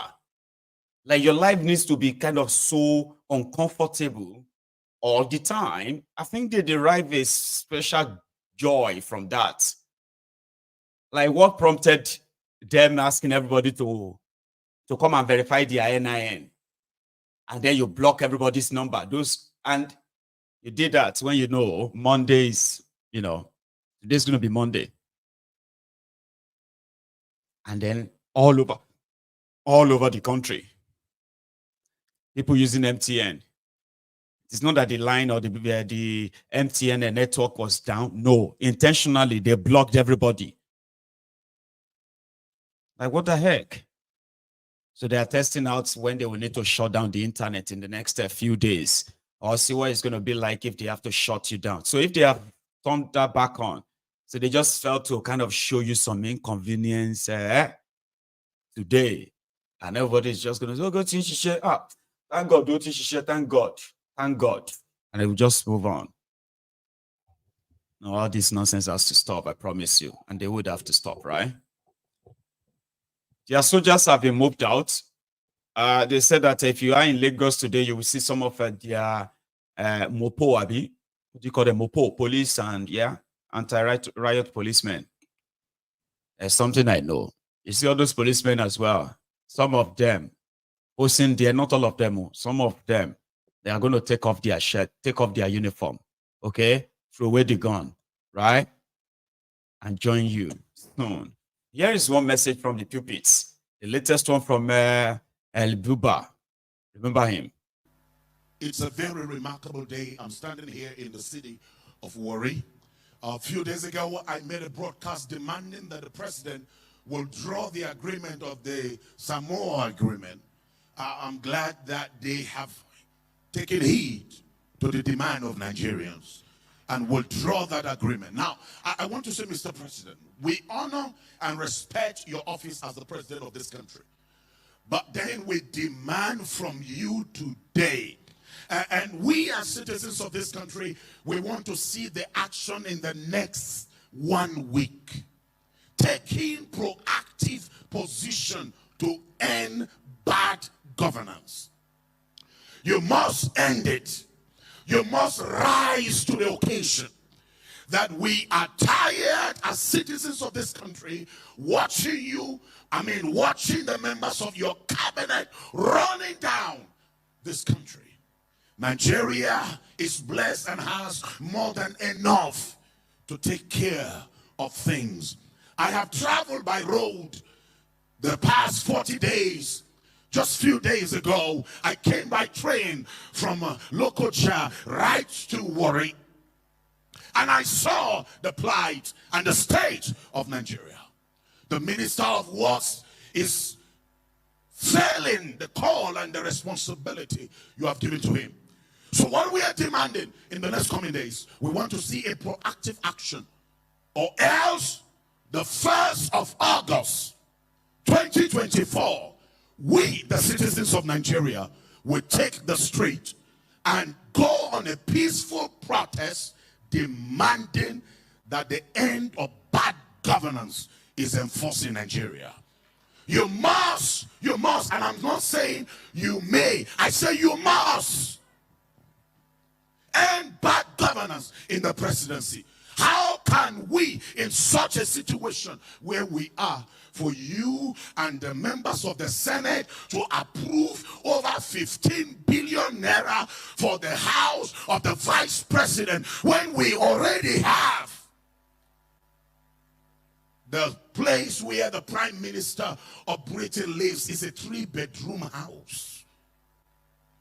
And that down street, number 10, has been there. They have their own mansions. But when you come as a servant to the people, you must serve the people. That's why the prime minister that suddenly lost his place apologized to the British people for bad governance.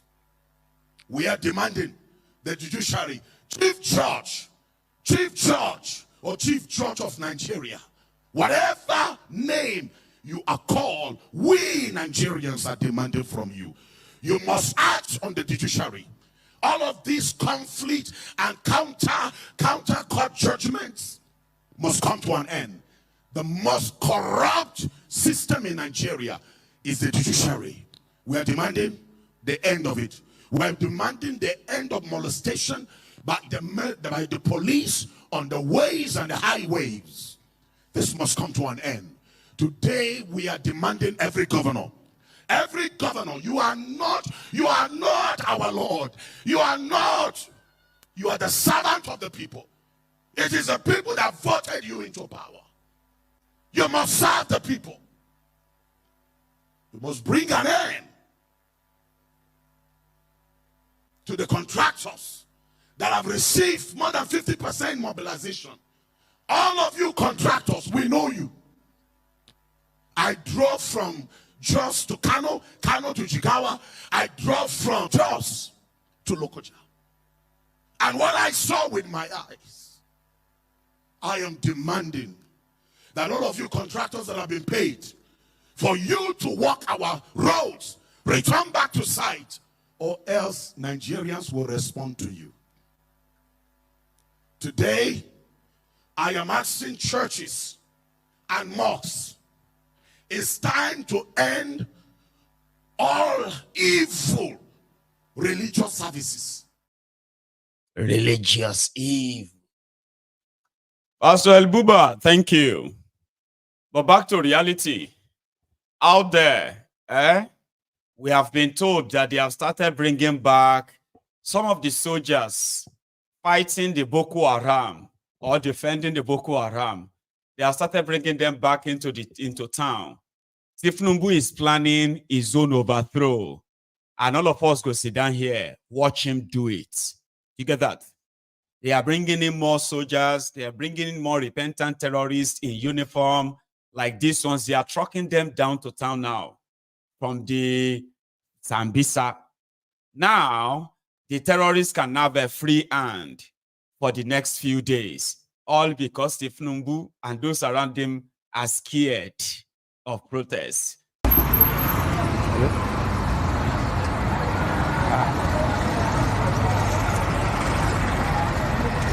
But why now?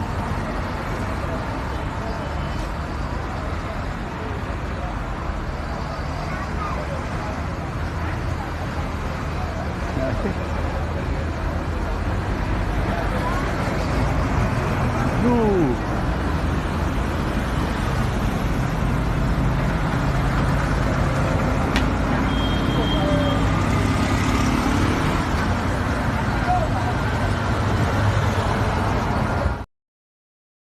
Now you go stage his own coup. Now you go bring those that will overthrow him. But more shall they watch the film, they go. I see they go. One of the soldiers don't talk, say no, they do soldier again. This one, no, in Lagos, so I'm not even sure if he's a real soldier or not. But this happened in Lagos. Hey, soldier Bonnier. Nigerian Army Sports Camp. Barracks, Nigerian Army Sports Camp. Barracks. Níbo ni ẹ wà?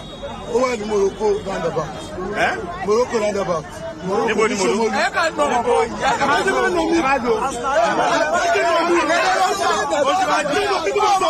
Hey, Ẹ̀sùn ẹ̀yìn, ṣé sójà ní lóòótọ́? Báwo la ìmọ̀ mọ̀ pé sójà ní?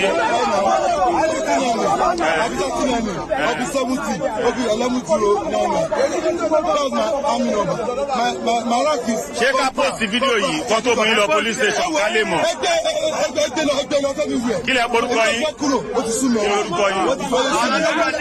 Kí ló dé tẹ fẹ́ kó? Àwọn kí ló dé tẹ̀ ń kó uniform ta ni? Kí ló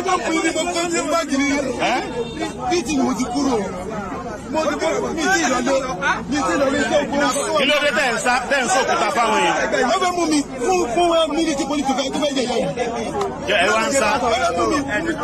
Ìgbà tẹ̀mí débi ń sìn, ẹni tí ò bá mọ̀, ṣé wọn mọ̀ pé pírẹ́sì lèmi báyìí? Kí la fẹ́ fi mọ̀ pé sójà lẹ́yìn? Wait. Èrò pọ̀ bí ń sìn.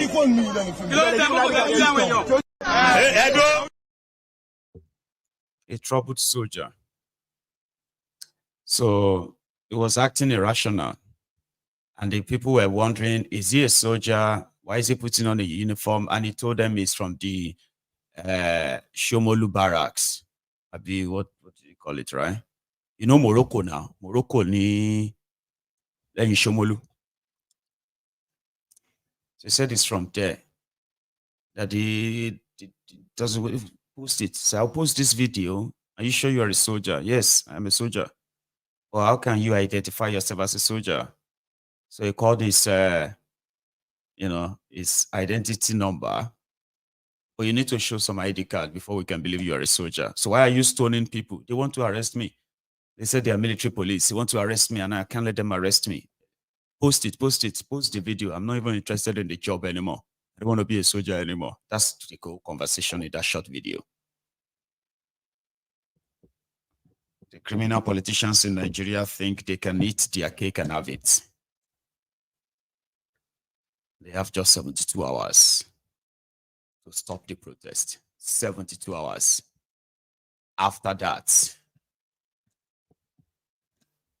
Kasala burst in the air. I'll leave the rest there for later this evening, okay? Thank you so much for joining the brunch this afternoon. Please, if you have to leave, right, please like the broadcast, okay? Like the video, subscribe to my channel, and you can join us later. But if you want to contribute to the conversation, you can try. The number is on your screen. It's a WhatsApp number, right? Try that, and you'll be speaking to me. You'll be speaking with me in the next few minutes when I come back from this break. So, thank you, and I will be back.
Speak a tongue. So I have my first caller. The Prince. Maiyegun General. Is Jejeman representing. The Kano man. How you doing, Baba? IPOB for life. Life. How you doing today? A big masquerade. Baba, we are fine. We are fine. Bless you. You get mad, so we hear you. We there with you, Tanda. Bless you. I tell you for all of you. You know, say me, I be the diary. Okay. If you missed anything, right? Go and open the diary. It should be there. You know what I mean? Just check the date. That's so. That's so. Thank you so much, the Prince. That's so. Now you be dictionary. They just open you everything. Okay, that's another one.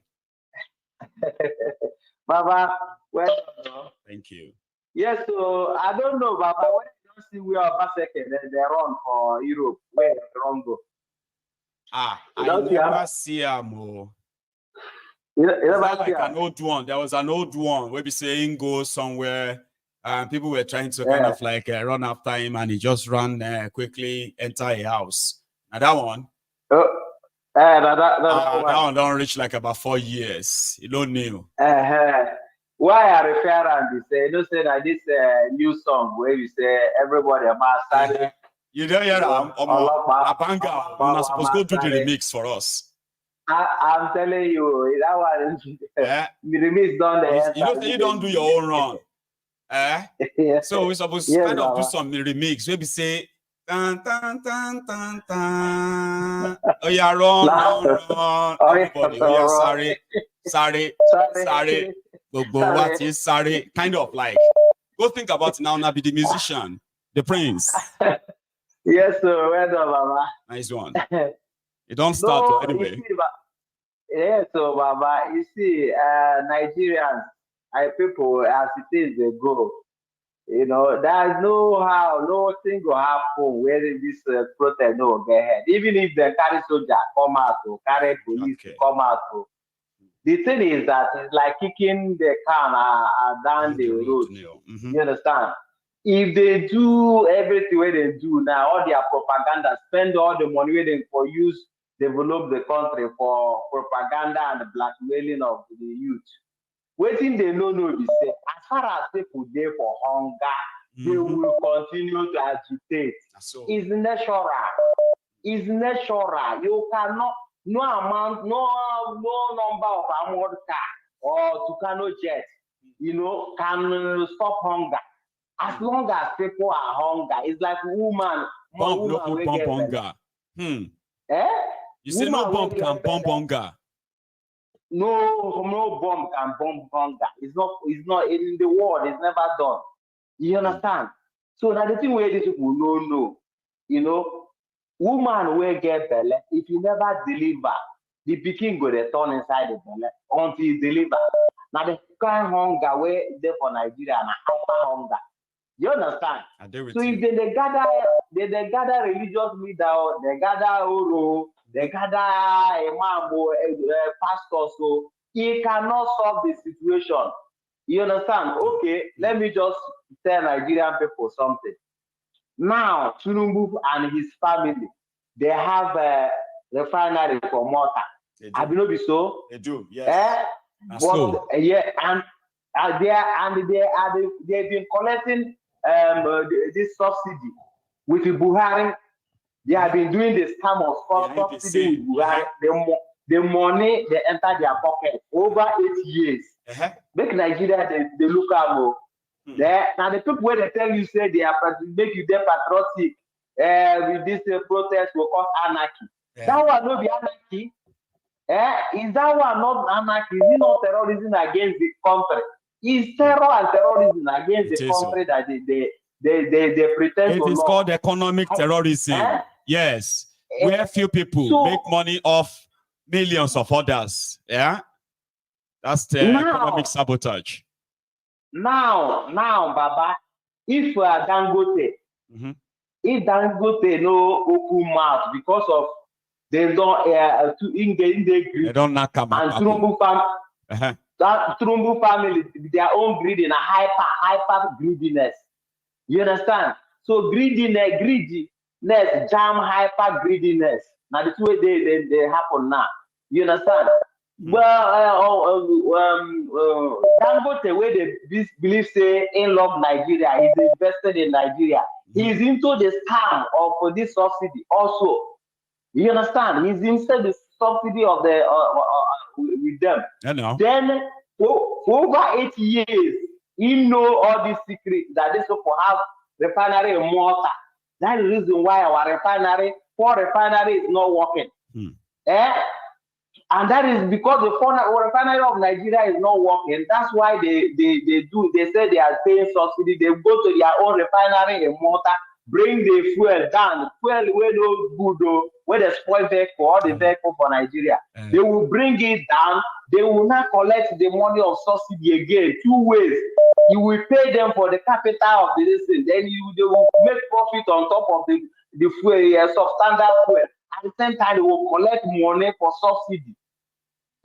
You see, which kind of chronic capitalism be that? Like, I can't even describe that kind of greed, man. Then they look the wickedness. So in that the way they believe, say they tell us now, people that shout, they for example, as a good man, patriotic, they do refinery for Nigerians. He knows about these secrets. He never tell Nigerians so until they want to destroy his own monopoly for Nigeria, local monopoly.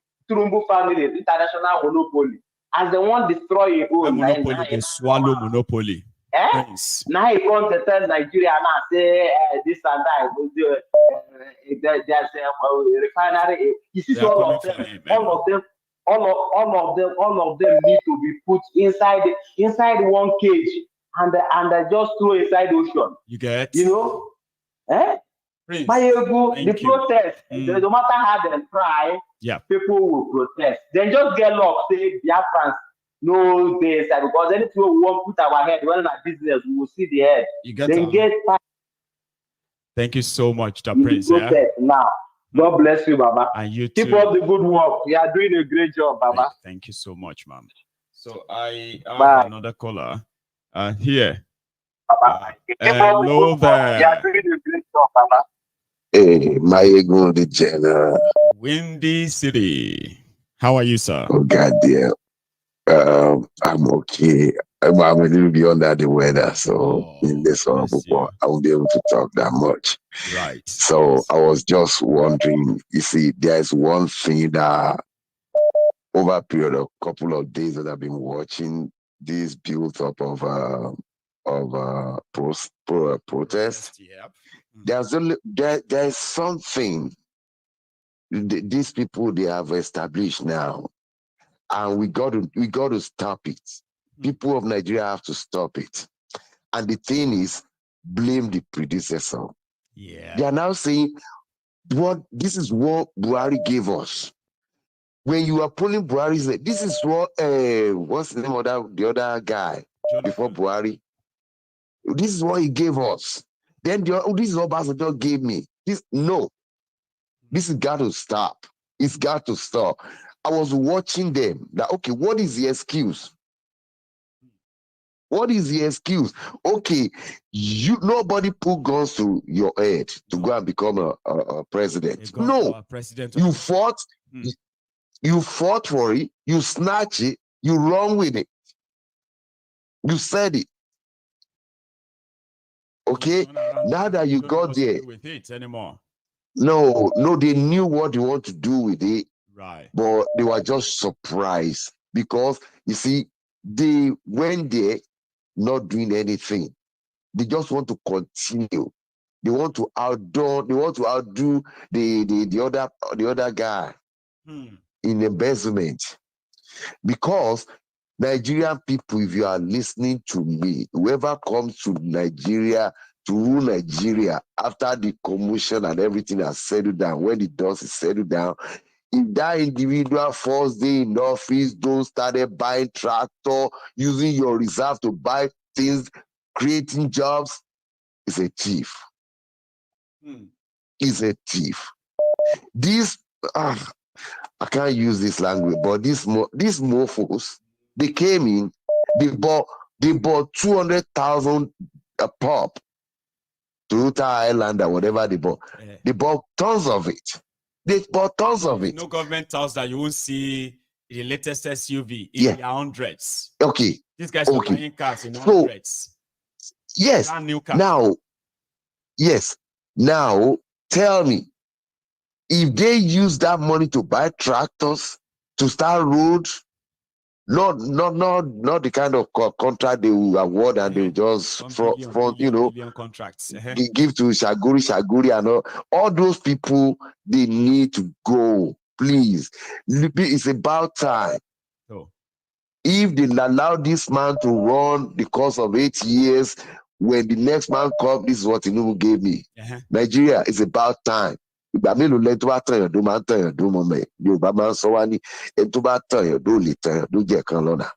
will prank you.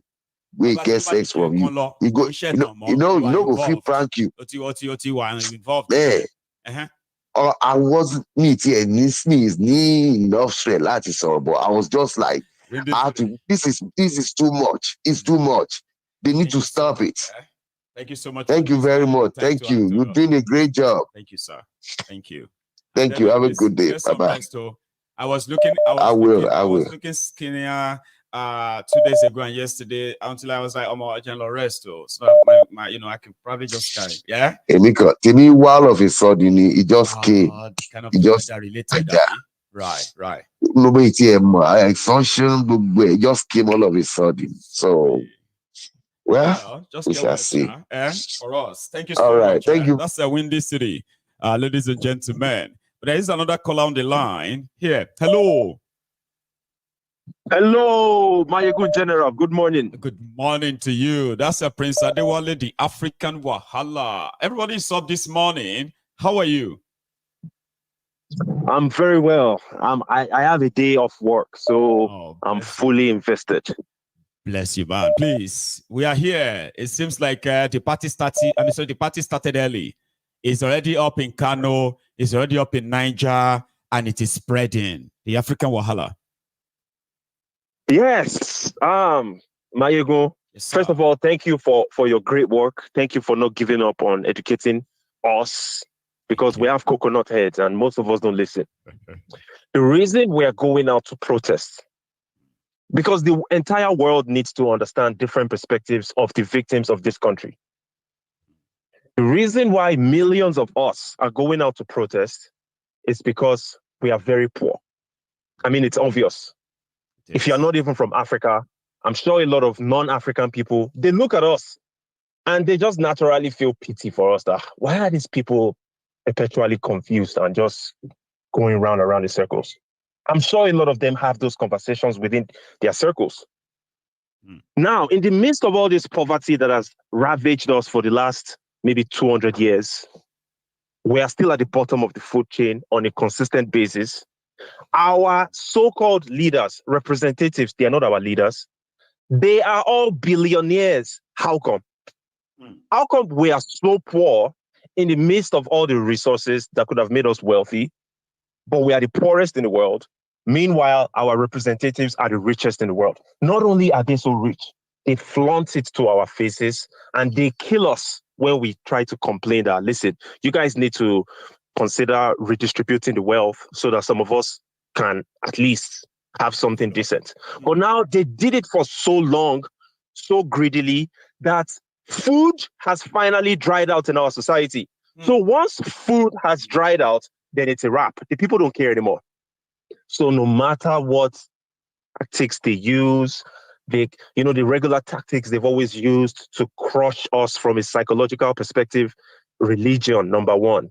Number two, fake, useless cultures and traditions. They come and tell us stupid stuff like, oh, our royal father said we shouldn't protest. My children, that's the king. That's how the kings call us. They call us their children. My children, don't protest. Then you have some useless pastors and imams. Same thing. They'll go to their churches and their mosques. They'll tell the people, oh, don't protest, my children. As your daddy Gio, my children, no child of ours from this church shall protest. Meanwhile, we are the poorest in the world. So, two things we're going to accomplish going out in this protest. Number one, we are going to try to chase out all these criminals permanently. We will try. We might not be successful, but we are going to try regardless. And there is no harm Number in trying. 2, yes, there is no harm in trying. Number 2, we hope this protest will yield some sort of revolution from a mental perspective for us, because one of the tools that has been used to control us is our mentality. Like I said earlier, religion and fake, useless, good-for-nothing culture and tradition. In 2024, why are we still holding on to some useless cultures and traditions that have done absolutely nothing for us? The only thing they've maintained in our society is they've made us poor. Yes. We remain poor eternally. And be proud in our poverty. They say, I'm poor, I'm proud. And guess what? There's no pride in poverty. Don't let anybody deceive you, okay? Poverty demeans people. Poverty reduces, in fact, poverty actually reduces your self-esteem. Seriously. So if anybody tells you, you are poor and you are proud, it's because politicians are telling you that it's okay to be poor. No, it is not. Continue, Baba. Look at part of that damage, that self-esteem that you were just talking about. Let me show you how some of that has affected even some of us that we're able to make a semi-decent lives for ourselves in different parts of the world. You know, we've been able to at least maybe get a source of living, you know, able to raise your families. But you find a lot of us, even though we are not millionaires, we're just average, but we try to show off. You find them, they go put themselves in unnecessary debt. They go buy very expensive cars just so they can feel good about themselves. It's that poverty mentality that we were all grown, all indoctrinated in right from our growing up years. Even some of us that have escaped from that situation, we still have low self-esteem. We have to buy expensive material stuff just so that we feel good about ourselves, so that we look like big boys. But at the end of the day, this revolution that is slowly brewing, this revolution is going to crush some of those aspects of our lives. Because right now, a lot of these Gen Zs, after the dust has settled, they will have no more respect for all these religious people. Respect is gone. It's almost a wrap already anyway. It's getting there. It will be gone. And I'm looking forward to that. Maybe in the next 10 years, we would have maybe 20% of the so-called Nigerian population that would no longer give a damn about anybody controlling them from a mental perspective. Religious leaders, you're gone. No more control over my life. Traditional religious beliefs. Thank you. Yes, same thing with the traditional beliefs. Thank you so much, Maiyegun General. Thank you. The African Wahala, ladies and gentlemen, amazing. I have another caller on the line, but I just want to quickly give a reminder. We have just 40 minutes to 45 minutes, okay, to call it a day on this program. So I just want to remind us that if you haven't really paid your offering, please. And also, if you have been hearing about the Yoruba Union, in the next coming days, we will be working towards, we will be walking into our Yoruba Union Summit in Glasgow, where we are expecting, a handful of us to sort of rub minds on what we call the policies, aims, and objectives of the Yoruba Union, and how you can be part of that as a member, as a volunteer, as partners, and all that stuff. So yes, if you see all those links you see in the comment section, the one pinned up there, right? That is the fundraiser for the Yoruba Union's portal, right? If you are interested in joining us, like physically, you would need to get yourself a ticket to attend the summit as well. All of this information are pretty much on the platform. Okay, please use them. Here is another caller. Hello there. Good morning, Maiyegun General. Good morning, sir. How are you, Baba? I'm good. Let me mute my TV for a second. This is incredible. I didn't even know I would be able to go through, but this is my first time calling. I've been watching you for the last 3 years, and this is my very first time calling. So it's incredible. There's always I want to commend you. So this is ours. Yeah, I guess today is my lucky day. Bless you, man. Let me Go on.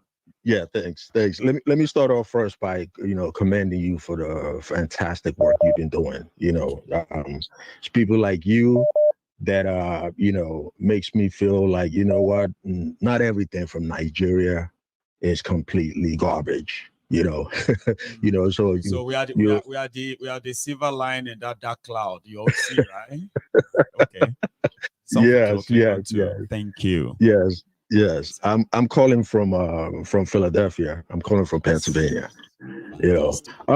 My take on this, let me give my take on this. I really like the previous caller. He had a lot of enthusiasm. He's quite optimistic about Nigeria and the future of Nigeria.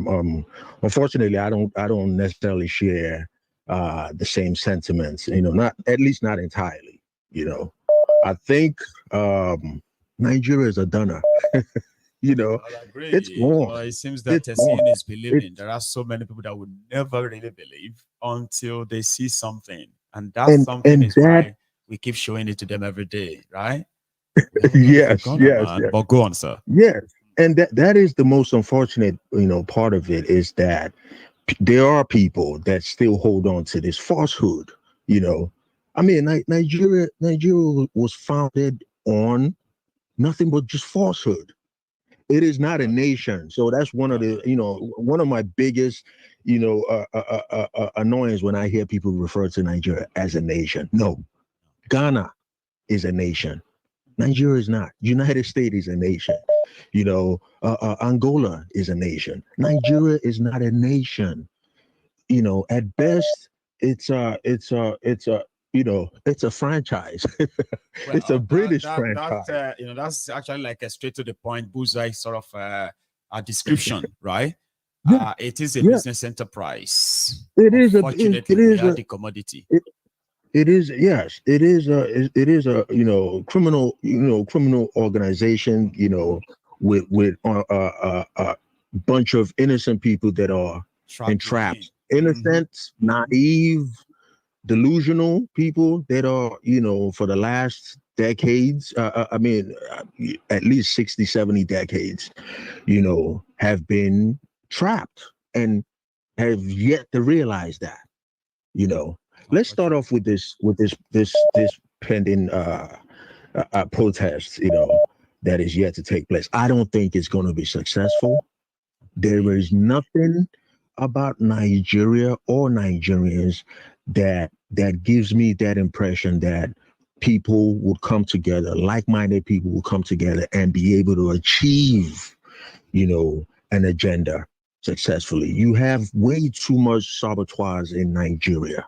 Way too much, and they tend to have the loudest voice. They tend to have the overwhelming, influence on the rest of, the masses. So I think people would come out for the protest. However, it's they will quickly through together. Yes, they will. I actually understand your your skepticism, right? It's really understandable in this regard. People, would they start united? And would they stay united to the end? None of us can really predict that. Let's go back in 2020 or so with the NSAS. 2020, yeah. People like to make references, on the NSAS as if that is a protest. That is not a protest. That is a block party. That is a block party at best. People came out, mostly in Lagos, and they hung around, danced around, ate food. In less than 48 hours later, they were dispersed because they met some resistance. That is not how you protest. And unfortunately, that was going on. And I think, have you heard that? And what happened to them in 2020 would not happen. I mean, this time around without. You don't believe that? But you have, if you step out and you have an agenda and you are determined to accomplish that agenda, you have to see it through. You have to be able to take on whatever comes out of it. Be it casualties. If you remember, I think during that same time with the NSAS, there was something else going on, I believe, somewhere in Asia. It might be Myanmar, if I'm correct. Right. They had a civil unrest precisely at the same time. That lasted well over 2 months. And guess what? They are not fighting for basic things like power, good roads. They were fighting for more advanced, they had more advanced grievances. Nigerians are suffering for the most basic of things. And yet, less than 48 hours was enough for them to, for that, I know. I mean, it's ridiculous. It's ridiculous. Well, Kenya. Right? Something I say to people like yourself who always have their reservation, no matter how viral the whole thing is going. I respect people like that too, right? But something, I was here, okay, when a lot of us didn't really see what later became the political tsunami that is pretty much still causing all of what they are witnessing in Nigeria today, the obedient, right? Nobody really saw them as anything. Yeah, what majority are currently saying, including myself, to make ourselves feel good now is that we knew they were going to be rigged out. But a lot of things that happened or how far they went, majority of us didn't see that coming. Okay. Yes. Now, people learn from things. I've heard them. I mean, the reason why I'm not going to disagree with you is because we are both talking about something that is yet to happen, which means it's all right for us to use the past experiences to say, oh, we know them. That's how they always make it. The moment this, But yeah, we are now about 3 days away.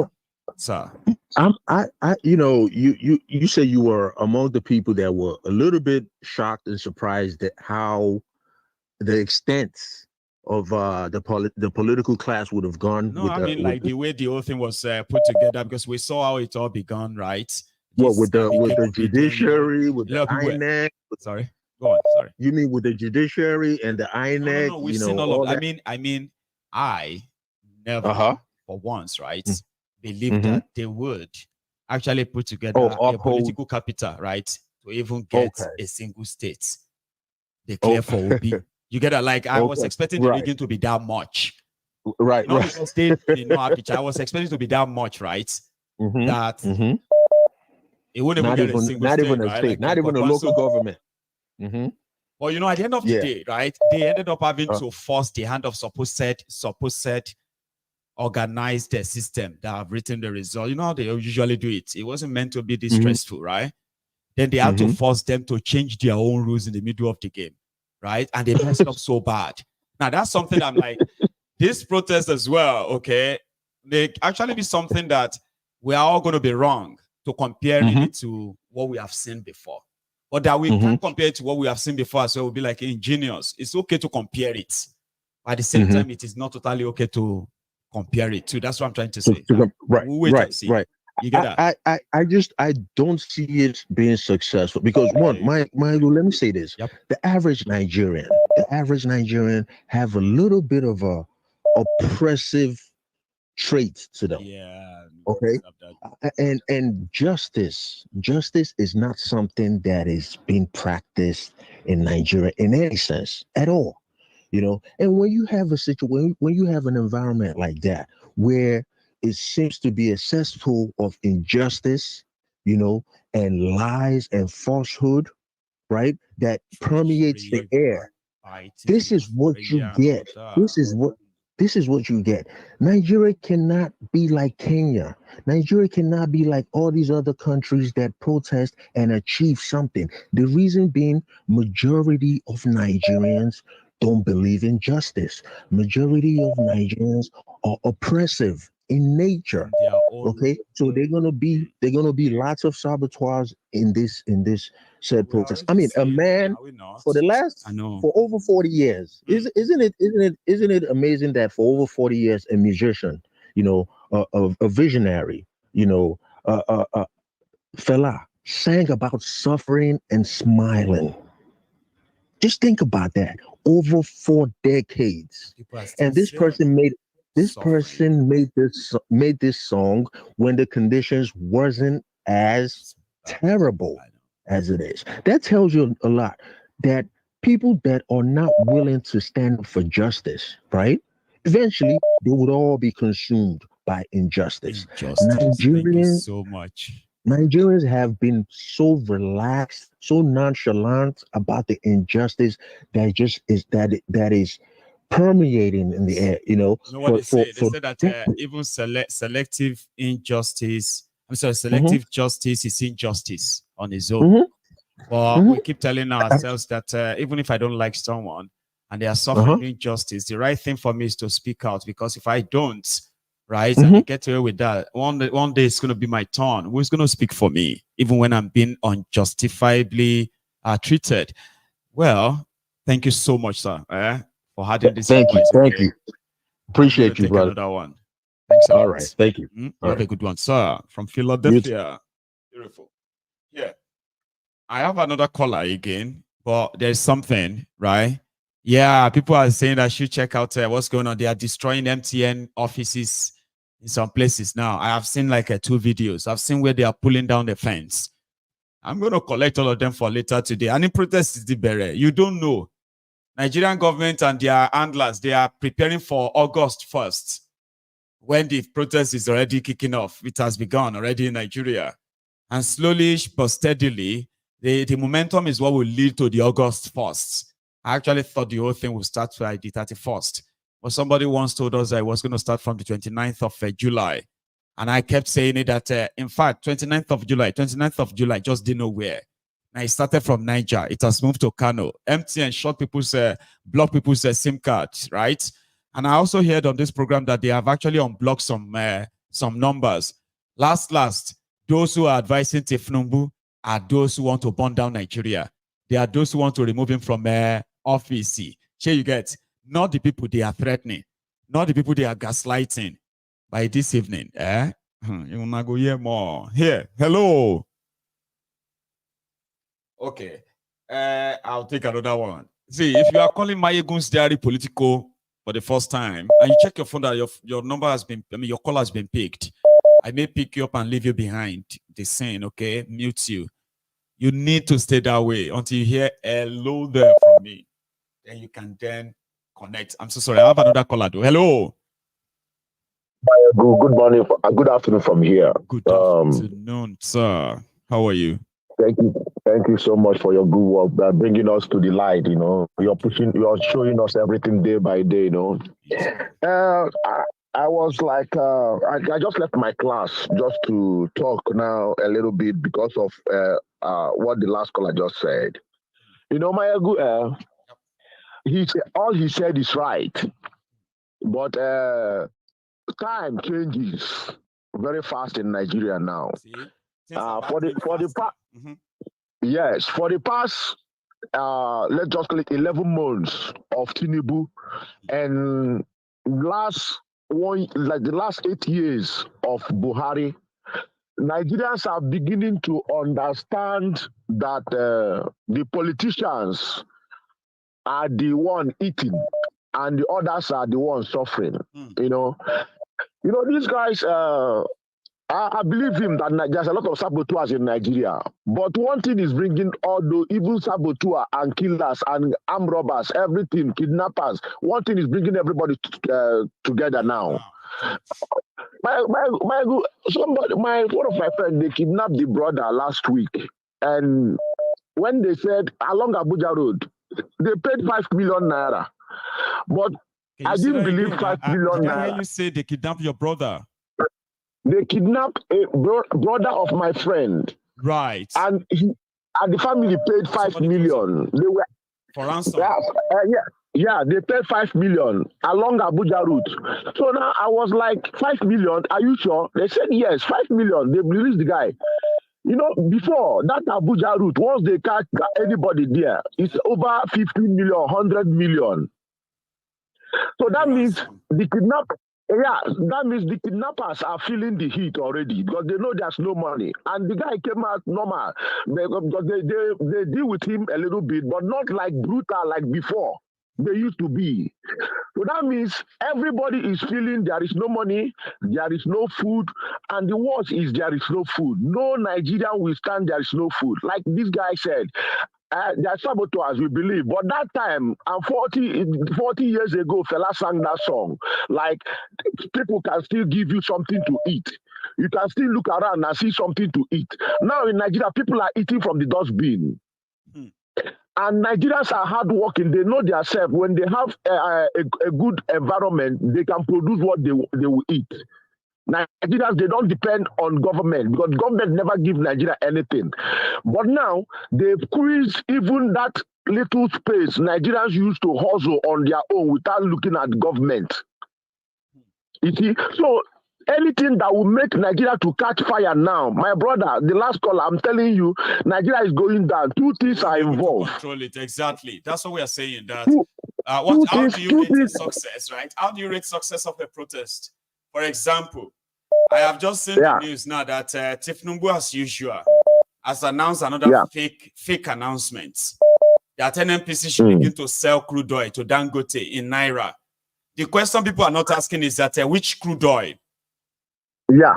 Here you get. Do you know, so like all these things are piling up that these guys are trying to see if they can satisfy the people and their anger. Here you get. So they are going to be making some concessions soon, even though if some of them will be fake. Go on, Baba. And like you said, as they try to suppress this protest or this hunger protest, I'm not calling it, this is not reality protest. This is protest of hunger and aggression and angry, hungry people. You see? So now, yesterday night, I was discussing with somebody. The guy, we are talking about Dangote and all his manipulation long time ago. And I said to the guy, do you know Nigeria doesn't have crude oil anymore? The guy said it's a lie. We are the 6th largest producing crude oil. I said, what are you talking about? I said, do you know why Dangote started talking? Think about it. I said, they promised Dangote, give him every right that he can join the oil field and keep doing all his monopoly thing into oil. And when Dangote came in, he now saw there's no oil. Because you remember, they told us before about before Dangote started that refinery project. They say they will give Dangote, that time a barrel of oil was $80. They said they will give Dangote a barrel of on 80 naira. People were like, what is going on? That means Dangote is going to sell us the oil, the fuel, very cheap.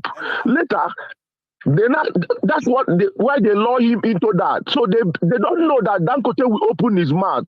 But when Tinubu came, the hungry and criminal man that wants to take all, he now cancel all those agreements Dangote and Buhari made. So now Dangote have no choice than to open up his mouth because they've destroyed him already. Yeah. You see, so that was what is going on between Dangote and Tinubu family now, because Tinubu, they are greedy. And even they gave Dangote 650,000 that crude oil, Dangote will be quiet. Nobody will know. No. You see, so, but if Dangote don't take time, this will be his last time on earth. If he don't take time, because the pressure is too much on him. They don't say they go give out crude oil for Naira now. NNPP, breaking news. NNPP has been ordered to give Dangote, to sell crude oil to Dangote in Naira. The question is, which crude oil? They are not asking that. People are not asking that. Which crude oil you go sell for Naira? Which one? The brother that just called now, my last thing, I want to tell him that Nigerians I'm seeing now, and the level of the things going on in Nigeria now, they are no more interested in food. If you give it to them, they will take it, but they will be moving forward. They are no more interested in the government. They are no more interested in the church. They are no more in anything. What they want that country back, and it's going to come blood, but achievement will come later. Thank you, Maiyegun. Thank you so much for that. Okay, I have another caller. This time my plea is to you who is still here with us. If you haven't really paid your own offering is you liking that video. It takes just 2 seconds. Leave the comment section, go under the video part. That's it, 2 seconds and you're back. So here is another caller. Hello there. My uncle is Aduke. Aduke. How are you this afternoon? I'm always pleased to speak with you. Hello to everybody in the Temple House. It's a pleasure to have you back on. Yeah, thank you. Please. Okay. The caller before my favorite caller, he kept on referencing that Nigeria is not going to get better. I want us, can we clarify who is these Nigerians? Are we not all Nigerians? Yeah.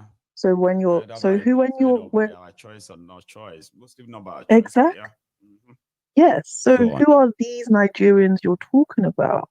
We have to push ourselves into thinking critically. You are a Nigerian. The person that called. How much impact have you made? How much contribution have you made to the change? It's almost like we are brainwashed into thinking the change is going to be done by somebody else. We can't wait. You have to contribute to the change. And I think this is the part that's quite frustrating. This passive, somebody else could do them. No, you've got to be involved. You can't be telling us what we should be doing. Kini, as my dad would say. It's so disturbing, Uncle Maiyegun. Nigeria has its wahala, but we all have to play our part. So there's a difference between, okay, Uncle Maiyegun, how he should be calling and saying, okay, Uncle Maiyegun, I cannot see the change. What do you suggest that I do to contribute to this change? How can I partner up with you, Uncle Maiyegun? What are the organizations on ground that are doing things? Can you let me know? Okay, Uncle Maiyegun, I live in Maryland in Lagos. Do you know any organizations who are part of any political communities? Do you know any educational organizations? What can I do? But we're not getting that. We're getting a lot of this talking to Nigeria. They'll not change. Okay, who is they? Is that not you are Nigerian? So when you're saying they, who are you talking about? Who is they? Is it the Russian man that's going to come to Nigeria and make a difference? Is it the China man that you're expecting to get involved? I need someone to explain to me. I can't. Maybe I'm too young. I need someone to explain to me. Tani Day, Tani, I want Nigerians. Who are these people? Because you're making this statement, and it's not just this man. And I know he's not done it intentionally. I know he's doing it out of frustration. That's why we have to learn to think critically. Ask yourself, what am I even doing? You sending money to your family is not you making a difference, by the way. That's your personal family matter. That has nothing to do with the Constitution of Nigeria. That has nothing to do with policy change. That's your own family matter. How are you being involved in your community? You live in America, you live in the UK. I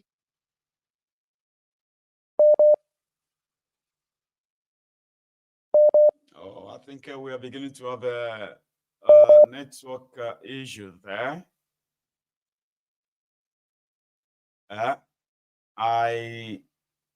Okay. I think we lost Aduke. Yes. So for context, I have another caller, but I'm going to ask my caller to hang in there. Okay. For context, so those of you here, all of them are born inside this place, probably are hearing Aduke there. Like, what are you doing? Then she kept saying that, we are all Nigerians and all of that. Now, for context, except for those of you who have had your, who have had your other citizenship of other countries, which you can boldly say you are an American or you are British, for those of us who have that, okay? There are many of us who, even as much as we would love not to actually be identified as that, but we are still identified as that until that time comes when we go our separate ways. The reason why you are watching this broadcast today is not because you love Nigeria. It is because you want to know what is going on there and why. We still have our own family members, loved ones, and a lot of stuff still trapped in there. And we are being treated as Nigerians. So I want you to remember that as context. So, but behind all of that, okay, we know those of us who have totally like disconnected ourselves from Nigeria. But the rest of the world, we have disconnected ourselves. You know that today a drug is in charge of Nigeria. They are destroying the place. You that is living your life jejely somewhere you are going to be held responsible for something you are not part of or any way involved, if something you publicly condemn. Then you get harassed, you get profiled. Why? Because you are a Nigerian. So please always remember that context. Don't let that lost on us. Okay, that doesn't reduce your belief. It doesn't reduce. But what we have today, the reason why we are here or we are where we are today is simply because a contraption that didn't give us any choice or a chance that criminalized what do you call it, your self-rule, and then created identity crisis for a reason. You get that now? So all these identity crises created, they are all for a reason, just so that you and I can continue to carry the tag of Nigerian, even though some of us don't want to carry it anymore. Lucky you, to those of you who have managed to get your citizenship of other places, you can easily just trash it. There are still people who can't. And not until that contraption is disbanded, we are all in this together. Remember that. It doesn't change your belief. Okay? Two truths can coexist, they say. I hope I do get calls back. Here. Hello there. Sure. Oh, did I? Okay. Good morning. That's Air Force One. How are you, Baba? Good morning, sir. Good morning to you. Yes, sir. Good job, sir. Thanks for all your. So you might need to come closer to the phone, and if it's on speaker, remove it from speaker and get closer. It seems you are like talking from the end of the room, and your phone is at the other end of the room. Oh, can you hear me now, sir? Yeah, I can hear you. You are. Do you get what I said, right? It's like you put your phone on the table, right? And you are talking to us at the other end of the room. Can you hear me now? Yeah, I can hear you. Okay. I was doing but last night, I know Mr. Sade and did yesterday, that for every Yoruba person, I would recommend them to go and listen to that show. Now, about Yoruba people, when people talk, the planning, organization, and everything, killing the farmers and everything, when we came to the south, people are saying all the Yoruba nation, the traditional life, to come out with Yoruba basic and everything, and charms and confront them. But this is the reason why Muslims are not working. If that there was zero risk, people are saying something that is sacred, and you desecrate it, and you are working it down again. Now, if you look at it, it says nothing. People get about the share. If I do this share, if I'm not going to buy I'm going to say, if you're not going to buy before this share. So, am I get down? You take home, you want to get it. So, this is the divine moment for you. Come out protest. Don't worry. Now, those everybody you know what you do. You have to mind what you do. You got it. I'm going to say, oh, you strong the cat. About your culture, yeah? Because of what? People just want our Naira. How many from Naira can you do? If you saw the dynasty of Yoruba, or you saw your dynasty, our tradition, our core value, what you value very much. And the things that we do, they want some people to be like you are not to save money, which you're seeking the money, all because of what? Thieves. I won't be. Now, the second now the second thing is that how I wish that probably this protest is continuous. Like probably it's been done for now. I'm still optimistic in Nigeria about the protest. I believe in Nigeria. I believe something will happen. Yeah, I mean, I won't completely sort of dismiss everyone who have their own, a little bit of a skepticism or something about this, right? Like, no, I'm skeptic about it. I'm not sure and all of that stuff, right? I won't blame them, but I also want to advise us that please, do not kind of close your mind and think you are right, that this is not going to work. They will shock you in the next few days, all of us. So maybe we shouldn't be in haste. Yeah, we shouldn't be in haste or in rush to condemn or judge or what have you. If you're not going to participate, that's okay. Don't worry. Like, it's not everybody that will participate anyway, but just watch. That's what I tell people.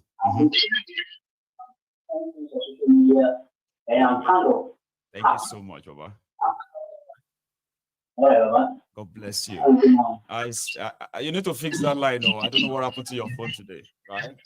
Somehow it just won't be, I was struggling to hear you there. I later heard him, but it shouldn't be that tough, right?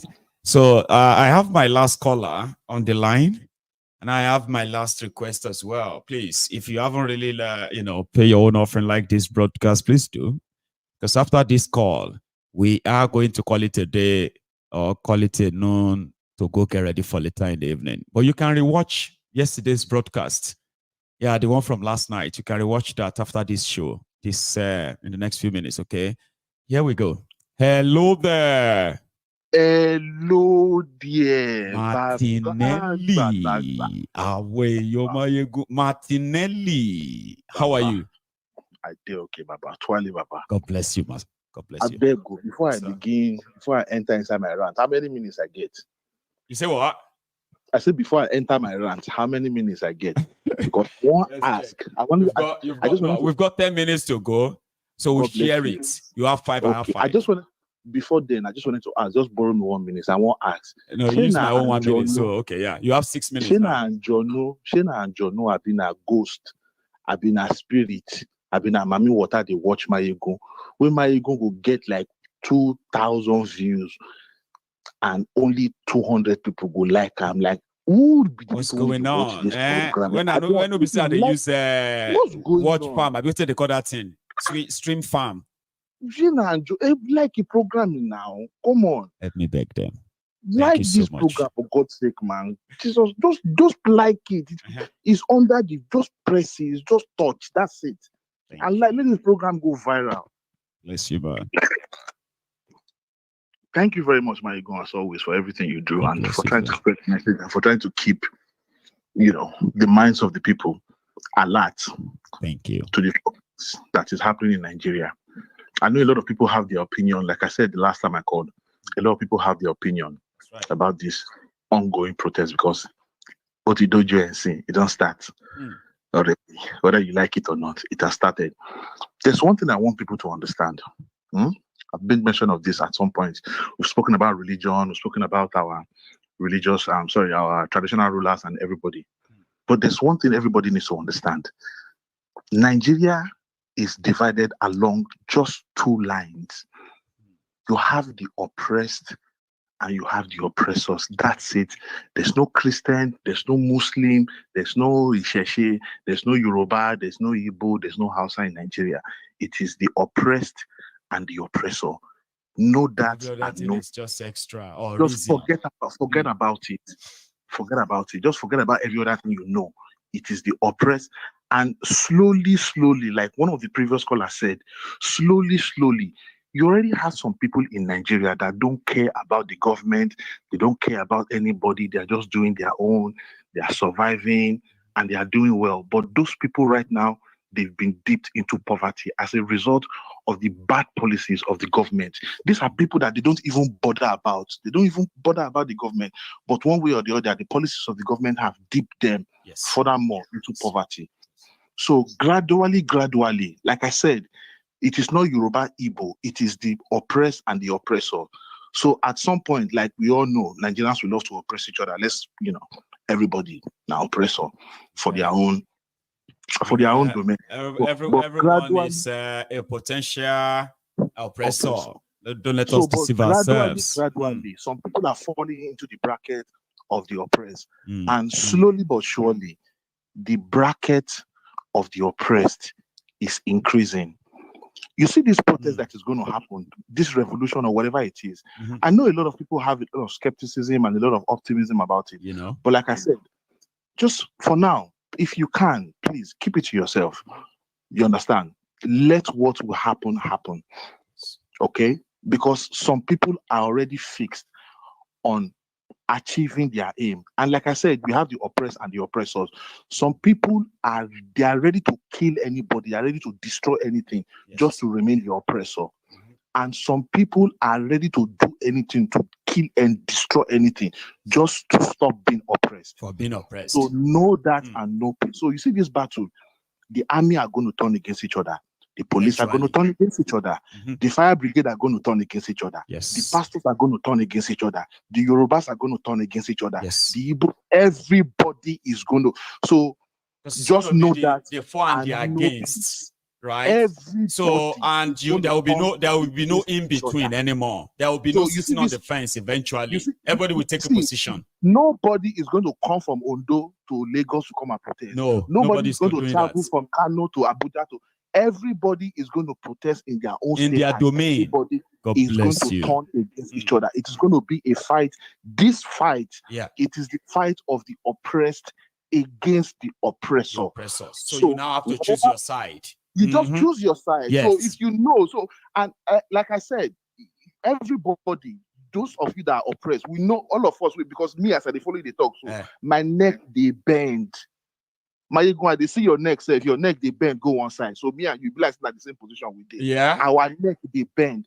So and we are ready to but I'm ready to tear anybody to pieces just to straighten my neck. And I'm pretty sure you are ready to do the same thing. So for those of you I said it on this platform. I said treat everybody that has anything to do with APC as a weapon fashioned against you, whether it's your family member, anyone that tells you APC is fine. They are a weapon fashioned against you, right? Do everything to neutralize them. Everything. It is going to start inside everybody. You see, you go to hear people they break their head inside their own house. You know, you go to hear say streets they turn against each other. That is what you go in the military. People are going to start shooting themselves. The police are going to start shooting. Everybody's going to start blowing each other up. You go here, just calm down. So, like I said, whatever optimism or whatever pessimism you have to yourself, if you have no intention of supporting or participating in this protest, please just shift and you understand, just watch, buy popcorn and watch. So but for those we do have a lot of greatness, because if there are people who are supposed to always be against things like in that contraption to just pretend to want to watch and see them go through whatever, because that should be this platform, but we won't, because most of it, right, this platform won ahead. So whenever it's now happening, right, we do not then sit back and say, oh, we want you, laughing. No. So we still believe that something has to happen. And they have to fight their fight. So if they try once, they fail. They try again, they fail. And every time they try, we will back them. Because we are all fighting the same enemy. We are fighting the same common enemy. The only thing. So in some ways, if you don't know, if you are saying nothing is going to happen, you are practically talking for Kolu. If you are saying nothing is going to happen, basically, in other words, you are saying, because that is what, if I'm Kolu right now, I'm sitting down somewhere, I'm like, nothing will happen. Even if I'm seeing Asura getting burned, I'll be like, nothing will happen. They will burn it and they'll go back home. So if you are saying that, if you are coming online to say, oh, nothing will happen, then that means you are. Yeah, even if you don't think you are doing it for Kolu. Basically, let's just, that's what you are doing. If you don't know, you are doing Kolu's job for him. So it's not possible. It's not going to yield anything. It's a waste of time. That's what they're saying. So people are being paid 1,500 naira to come out counter the protest. Maiyegun. So that means as I'm sitting down right now, I was talking to one Emperor a couple of days ago, say between me and one Emperor, just as I'm sitting down like this, I can raise 1,000 soldiers. Yes, you can. With 1,500 naira. Yes. I can raise 1,000 soldiers in Nigeria. Imagine us in the diaspora begin to say, what are you guys doing? Let's even make These it. People let's even make it 1,500. Wait, let's even make it. Let's make it 2,500. Martinelli. Wait, let's even say 2,500, right? So let's say all of us in the diaspora, we now decided that we want to mobilize 100 people, which is going to be 150,000 naira. So 150,000 go about. Me going to mobilize in 1.5 million. That's in 1,000. Yeah. 1.5 million. Baba will conveniently mobilize in your 3 million naira. That's going to be like 2,000. 2,000. Man, it's 4 billions, Martinelli. They are spending peanuts to bring people out, Sha. Man, I never read that like this, Sha. Baba, just 2 days ago, me and one emperor were just talking and we just calculated. I was like, oh, Baba, me and you, we feel raise 1,000. We feel raise 1,000 soldiers, bro. Come on, man. What are we doing? God damn it, man. I want to value money then. Bro, these people that came out in Abuja to protest, they didn't collect buying spaghetti at Indomie Lokme for one. Jesus. They don't collect money, nothing. Some of them were even nothing. They didn't give them anything. Hey, thank you so much. And we are saying nothing will happen. Nothing will happen. Come on, man. Thank you so much, Martinelli. Enjoy the rest of the day, okay? Much, ladies and gentlemen, like the broadcast, please. Thank you, sir. God bless you. So, ladies and gentlemen, the Templars, this is the end of the brunch time this afternoon. In order for us to kind of get it all started as early as possible, tonight's blockbuster, I'm going to go start piling them all together. Thank you. Like he said, as you are leaving this session, okay, like the broadcast, share it if you haven't, subscribe to my channel if you haven't as well, and if you have done all of that, okay, thank you. I'm going to see you later this evening. Good afternoon.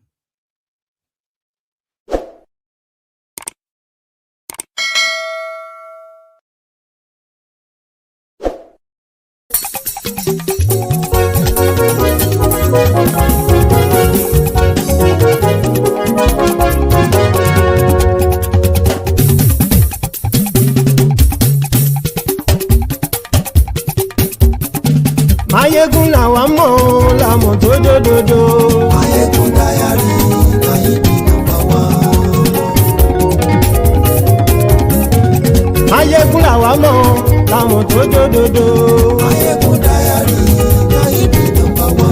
Maiyegun ti dé o ọ̀rẹ́ ara ìlú. Maiyegun dayari Nayibi #1. Lórí Facebook, lórí YouTube. Maiyegun dayari Nayibi #1. Gbogbo bó ṣe ń lọ ni Maiyegun já wa sí. Maiyegun dayari Nayibi #1. Àṣírí ọ̀jẹ̀lú kì í bò níbẹ̀ o. Maiyegun dayari Nayibi #1. Bó bá ṣe eré àní Maiyegun máa wí. Maiyegun dayari Nayibi #1. Ó sì tún ṣe eré wàá gbọ́ níbẹ̀ o. Maiyegun dayari Nayibi #1. Maiyegun dayari political. Maiyegun dayari Nayibi #1. Godfatherism kò sí lọ́rọ̀ Maiyegun. Maiyegun dayari Nayibi #1. Ẹ farabalẹ̀ sẹ́ o kẹgọ́rọ̀ lẹ́nu o. Maiyegun dayari Nayibi #1. Àní Maiyegun làwa mọ̀ tó dòdòdò. Maiyegun dayari Nayibi #1.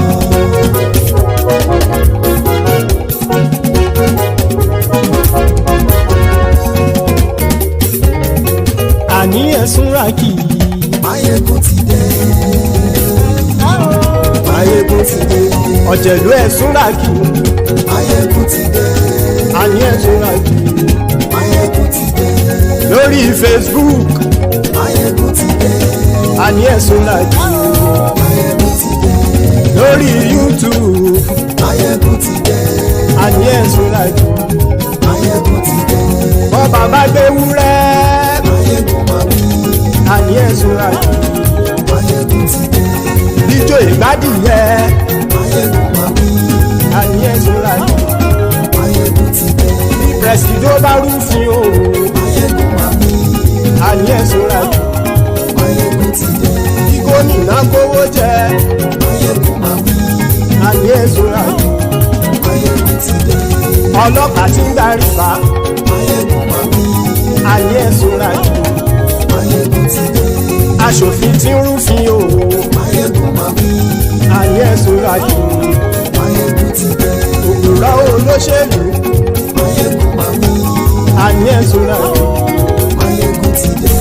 ọ̀jẹ̀lú ẹ̀sùn ràkì.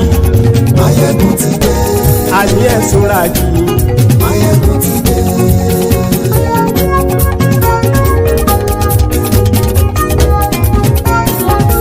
Maiyegun ti dé. gbogbo ọ̀jẹ̀lú ẹ̀sùn ràkì. Maiyegun ti dé. gbogbo ọ̀jẹ̀lú ẹ̀sùn ràkì.